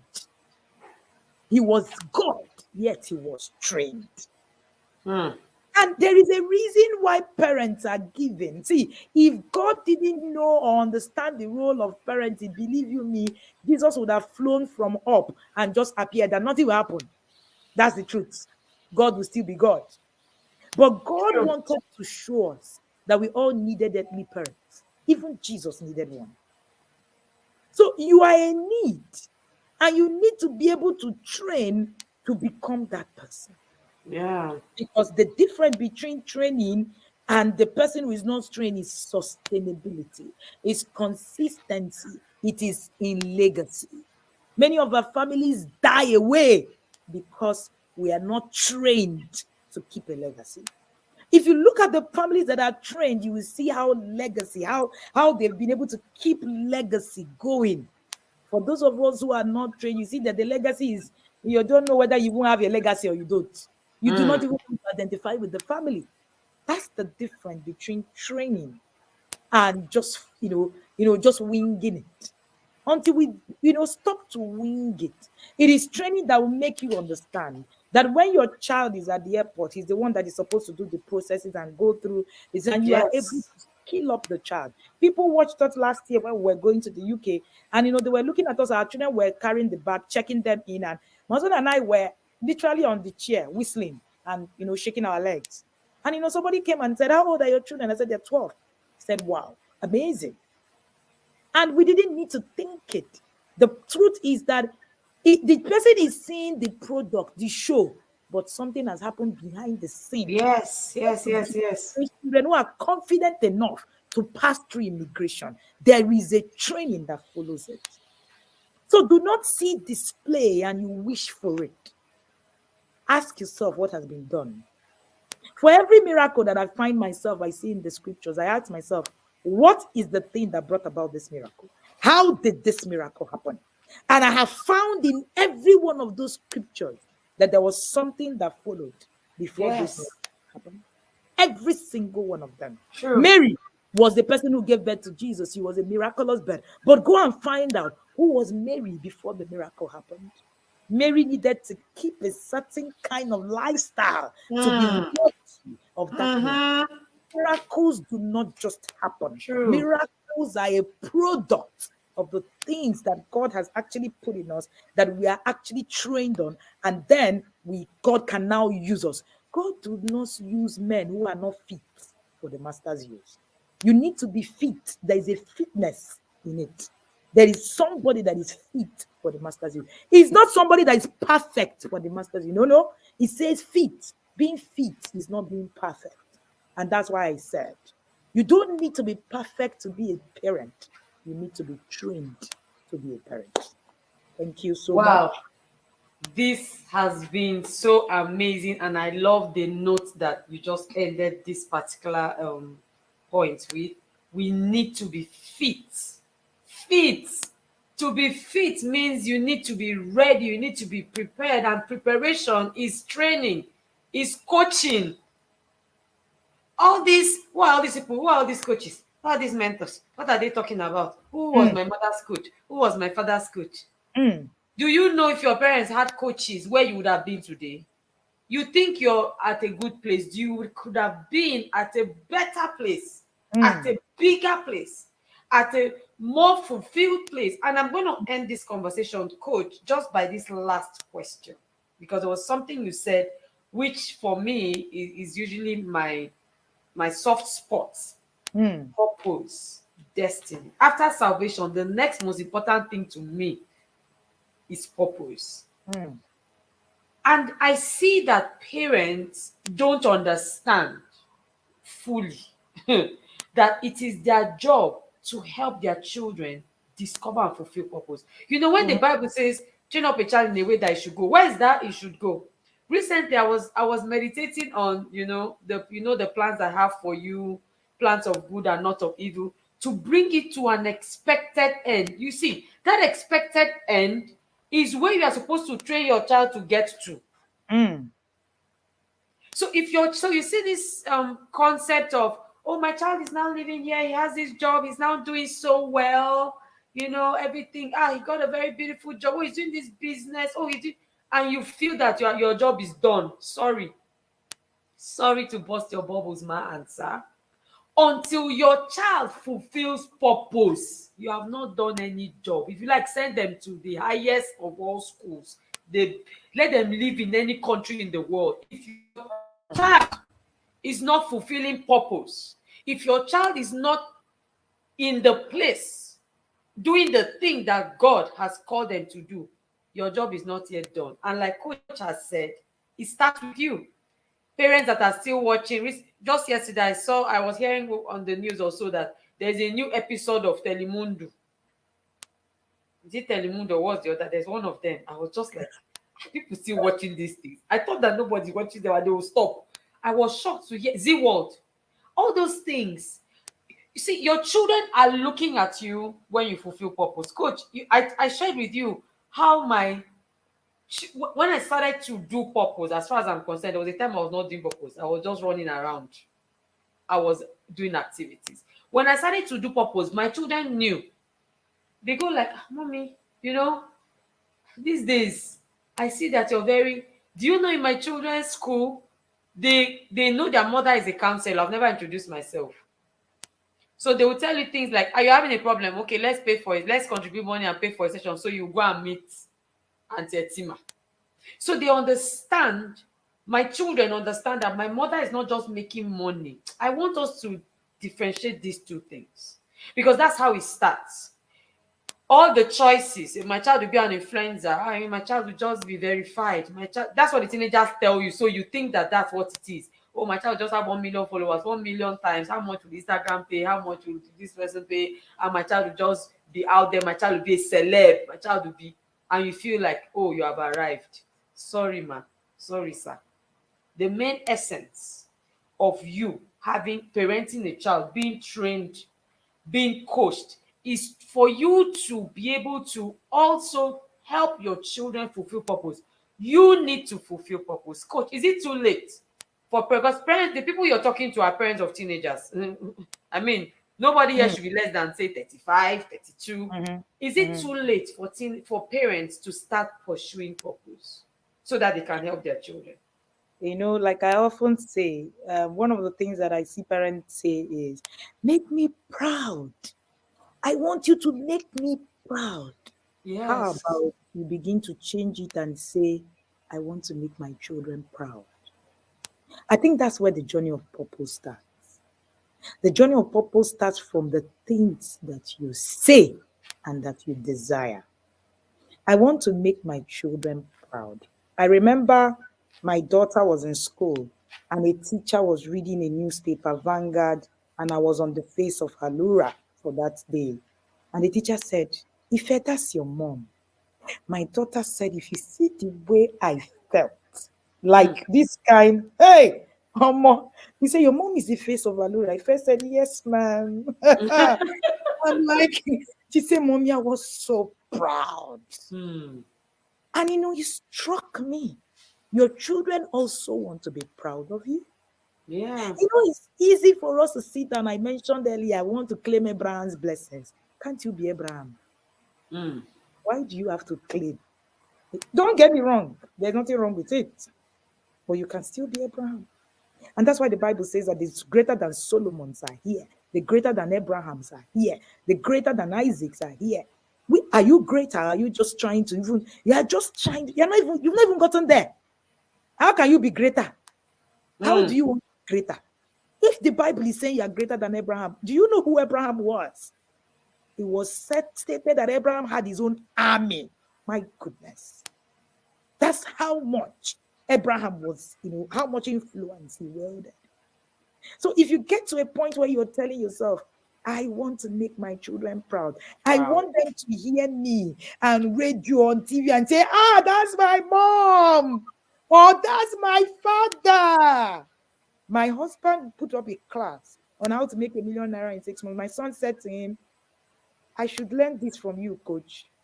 And my husband looked at him and smiled and said, yes, son, the moment you get back from school, that's one of the courses you're going to sit down and take. He said, thank you, Daddy. I'm so proud. How proud is your children about you? Even in our Christian life, it's not just about making money or being out there. Can your children really say that they know your God? I say it all the time. The very first day, our son looked at us and said, your God is so good to you. My husband said, yeah. I won a medal. My son can recognize my God. Oh my goodness. It's not the God of Abraham or the God of Isaac. My husband said, the God of Kulologe, my son can see him. I have done something right. Can your children be proud of who your God is? These are part of the conversations. And one thing that I say, if you are on the line of purpose, your children will fulfill purpose. Automatically. Yes. Yeah, it will be easy. Yes. Automatically, it's going to be easy for them to understand how to influence life, how to impact people. They get it. They get that work is not just let me just go and make money. And please do not get it wrong. Purpose must not be you being out there. You can fulfill purpose being a doctor, being a teacher. You can fulfill purpose in your small space. You don't have to be a coach to fulfill purpose. You don't have to write books to fulfill purpose. But let it be so tangible that the effect of what it is that you're doing can be seen. So fulfilling purpose is not really anything. People ask me, Coach, how will I fulfill purpose? How do I want to fulfill purpose? I think purpose is one cloth that is hanging on one hanger. You go on hang. Once you order and wear the clothes, you don't have purpose. You don't buy purpose. You don't buy it. You walk through purpose. The truth of the matter is that there are so many statements that people make. When you talk, I can differentiate whether you are fulfilling purpose or you're just living a life. Because there are things you can't say if you're on the journey of purpose. There are ways you can't think if you're on a journey of purpose. There are things you can't do if you're on a journey of purpose. So when people do certain things, I would be able to actually say, this person is not walking the journey of purpose. And Etima said something earlier. He said, earlier on in my life, I was just doing activity. And you know the thing, your children can see you. They feel it. So in that space where you are you fulfilling purpose? Your purpose might not even be anything so big. So don't listen to me now and say, I listen to one African's most celebrated parent coach and I just heard, I need to go and do parent coaching. That's not what we're talking about. Or you see Auntie and say, this Auntie is just exceptional team mentor. Amazing. I want her to coach me. I want to become an exceptional team. That might not be your purpose.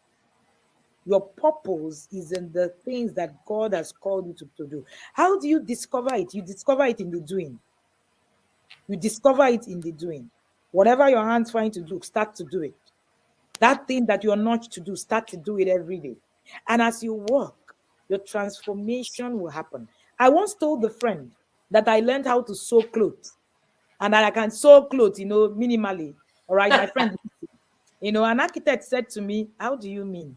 Learned how to he was trying to, measure up this coach that is this. And that designer. Is your brain, book, coaching. And all of a sudden you were that designer. How does that make sense? But at the time, it was on my journey to finding what purpose was. And I was doing something. And I was moving through it. And one of the most important things to do in being able to fulfill purpose is to have the Holy Spirit guide you. If He does, you can't miss it. You will know. When it clicks, when it happens, you will know. Nobody would have to tell you. And, I have seen, talking about, my friend, the architect, she's an architect, and she says that this is her purpose on earth. Creating in the architectural world. That's what purpose is. That's what purpose is. If you remember the guy that built, Moses, that said that the Holy Spirit ministered to him on what he was a carpenter. And the Bible recorded him as fulfilling purpose. So let's not run, this is me encouraging you. Let's not run off and just say, I need to quit my job and go and look for what it is that I need to do to be out there. That's not the conversation. The conversation is where you are right now. Where you are right now. What are you doing? How are you doing it? How you do a thing might actually be you fulfilling purpose, not just what you're doing. It is how that you do it. Thank you so much, Auntie Tima. Wow, what a day and what a way to end the conference for the year. Thank you so much, Coach Wendy. I don't even need to ask for last words. This last part of it, this last part has been really, really amazing. And I want everybody to leave this conference reflecting on the fact that for me to actually raise a productive team, it starts with me. First, me. My children need to see me doing something. To produce is to create something abundantly. If if you check the meaning of productivity, Yeah. to create something up, not a little, a lot, consistently. So you might be doing a little, and then it becomes much. I need you to understand that you can start from where you are today. If you're already a productive parent, I need you to do more. Our world is in darkness, guys. Our world is confused. You just open the internet and sometimes I feel like, where do I even go to? Where do I run to? It means that most of us have our light under. Our voices are not being heard in our little spaces. Our products, our programs, we're doing it small. We're doing it small. And that's why we're beginning to train these children to say, you know what? You guys can start from your class. Start from your school. Start from the home. Start from there. But let your children see you do the same. Don't just lie down and dish out instructions. Don't just sit back and just stretch your hand and just say, you guys should just... Your children need to see you as a model. They need to see you as a worthy example. Please, there's nothing like housewife, house husband. There's nothing like that. Delete from your dictionary. You can be a stay-at-home mom, as it were, maybe you're a nursing mother or whatever, and you're still being productive in your ideas, in the things that you're doing. Let your children just see. We have taught these children over the past 2 days, if they come back home or they begin their lives from tomorrow and they can't see any visible change, then this was all in vain. And that would be very unfair. So thank you, everybody. Coach Wendy, did you want to say one last thing? And by the way, please, if you are not in the inner circle, I can't help you. Truly speaking. You heard what Coach Wendy said about our children marrying each other. We're not bragging, it's for real. For real. Those are part of the benefits eventually of this thing that we're doing, because we can't be investing in our children and then we go and give our children to an unskilled family, because now we now have it in families, not just in parents or in children. The entire family is unskilled. No, we're not going to do that. How about you fulfilling purpose? How about you becoming a better person? That's what the inner circle is all about. It's not just about your parenting journey. It's about yourself, your person, your purpose, your destiny. I mean, you would become, and then your children will now become. That's how God intended it to be. So you better join us. We're almost 5,000 people already. Come quickly. This minute, the team will share on the group, the green room for the parents, the link or the how you can go to the waiting room. You have to wait. You cannot join us halfway because we're already on it. Everything in the inner circle, there's process, there's journey, there's plan. So you can only join us in November, but you can get into the waiting room and start learning. It's a beautiful experience, trust me. Coach Wendy heads the team. I also am one of the facilitators, even though I'm a YADA. Okay, I'm in level 3, very humble one, very serious student. I have all my tools and books. It has been a beautiful journey, wonderful place. So you have access to great coaches. Just next month, we're doing the Fathers Conference. The next other month, we're doing the parenting. Look, the inner circle is not a spa in any way. There's no part of the spa. It's not spa-ish. So we're there, and we're there for business, because our children are like empires. Earlier on, Uncle Emeka had talked to the teenagers about building your financial empire starting from teenage. It's not when you now become 40 and say, I want to build a financial empire. What happened to you in your teenage? You were using your money, urgent 2K for data, spending money on trash. No, I'm not going to, under my watch, allow these children just do as they like. But parents need your cooperation, and that's why we're sending every single one of you. I perceive that some of you were in the inner circle and dropped by the wayside. Can I encourage you? Please come back. Please, welcome back home. Come back to us. Let's continue the journey together. It's not easy, but we will make it. Thank you so much, Coach Wendy. So let's have your last words if you have any. Thank you so much, Auntie Etima. Auntie Etima doubles as a friend, a member of the board in TIP, a facilitator, a yada, a teen, a coach to a mentor to my daughter. And, it is such a privilege. I don't know how she's able to, wingle through all of the. She's one of my friends I say can wear many caps. I can call her and say, I'm talking to you as my coach. And she say, okay. And I'm listening.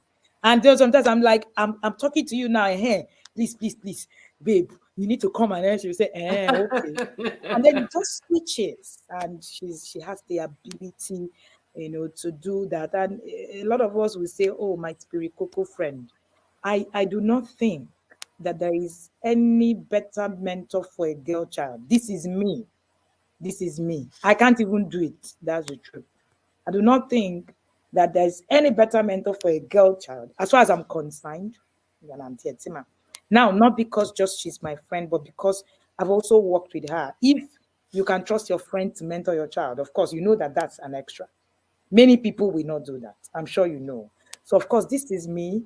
I tell the parents in the inner circle when we talk about the girls' hub. I like talking about the girls' hub a lot because it is a very important aspect of our work for me. Because I always say that if we had just a little of what it is that is done in the girls' hub as girls, I tell you for free, there are too many things I would have become earlier than I became it. That's the truth. If we had a process, that's why the Bible said, let older women mentor younger women. And that's what that process is about. And these younger women are just word, though. A younger woman cannot mentor actually an older woman also. Right? But the place of mentorship can never be taken away. I just want to appeal to you. Train yourself. Train your children. Because it's going to make all of the difference in the world to come. It will look like, oh, now, like Ebuka will say, if you think that the pain of training is too much, wait for the pain of regret. The pain of regret is on another ball game. And like I often say, it's either you pay today and enjoy tomorrow, or you pay later. See, whether you pay today or tomorrow, there is something to give. You must pay.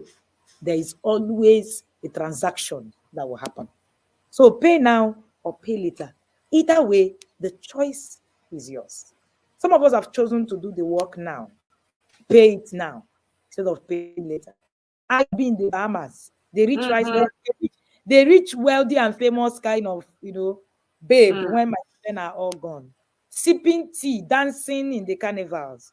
And that's why really that I love this, my life, plenty. No, it is time for us to do the work. Remember, we're not asking you to become perfect. We're asking you to become trained. Thank you again for an opportunity to speak at the very first Global Teens Conference. I'm excited and congratulations to you again, the Responsible Things Academy. You guys are amazing. And hey, don't forget to bring your child to camp. Let me see your child. Let us test what you have done. Let us test it. We are coming with measuring tape. Thank you.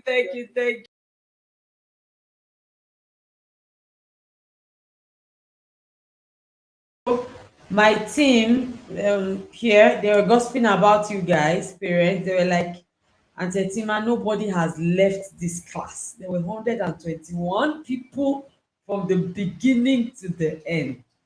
And that says to me that you are model parents. So you're telling your teenagers to stay through the process, and you're actually doing it. I was actually checking to see if you guys were gonna leave, so that I will tell them that it is well with you people. The Lord will help you. Thank you guys. Oh, I've enjoyed massive support, encouragement, prayers. I'm so blessed. I'm so blessed to have you all. Thank you. You just do us one more favor. Continue to send people here. And if you have not subscribed to this channel, you have not done us well. That's the only payment we asked for. Just subscribe and get people to subscribe. Thank you. I can feel the love. God bless you. Like I said earlier, we have a little task and a little gift for the children, everybody that participated. We're going to put together all the slides, all the sessions, everything. We're going to put it in a bundle for free. It's supposed to be 130K. And we're going to give it all for free in a bundle. We're going to tell you what the criteria is. We don't want to just give it to anybody. We don't want to cast our pearls to the dogs. No, so we're going to give it only to those that we perceive are ready to cherish it. Thank you so much, everybody. It's time to go, and I'm hoping to see you all in your different nations soon, and of course to see you at the Global Teens Conference 2024. If your children are not at Ignite Teens Bootcamp, you will, when you come for session, you will pay double. You pay a fine for not coming, because it means that you're trying to put all these things that we've done, you're trying to trash it. No, this is salt, this is flavor we're bringing to you. Please start the registrations immediately. Lagos is first, Abuja is next, Port Harcourt is last. And then, of course, we have the online farm. Yes, online. Join us from anywhere in the world. We'll be so delighted to host you. The Girls Hub still open, and Tetima always here. Thank you so much, parents. I celebrate you. Coach Ebuka already tagged you because somebody was asking for what to do with her son. And I said, Coach Ebuka is here. So if you can scroll up on Coach Ebuka, you'll see where I tagged you, okay? You have just been here very quietly, but don't worry, the whole world knows that you're here. Uncle Ebuka runs the Save the Boys initiative. They are the brothers to the girls. Yes, they are our brothers. We're rooting for them. Like my girls say it. They are our kings and we celebrate them. So parents, you don't have any excuse. The inner circle in the TIP is there for you. The Girls Hub is here for you. Save the Boys is there for you. What other problem? You don't have no problem. God has sorted you all out. Thank you so much. Don't forget my books, Maintain Your White and The Spiritual Intelligent Teenager, and 2 more coming your way soon. Look, we've been engraced for this and so delighted to have you all. A shout out to my husband Odogu. He's somewhere here. Shout out to him. Shout out to my team. Yes. Finally, I needed people to hear their voices. We are shutting down the studio after a few videos, but we are always here for you. God bless you. Thank you, everybody. Love you.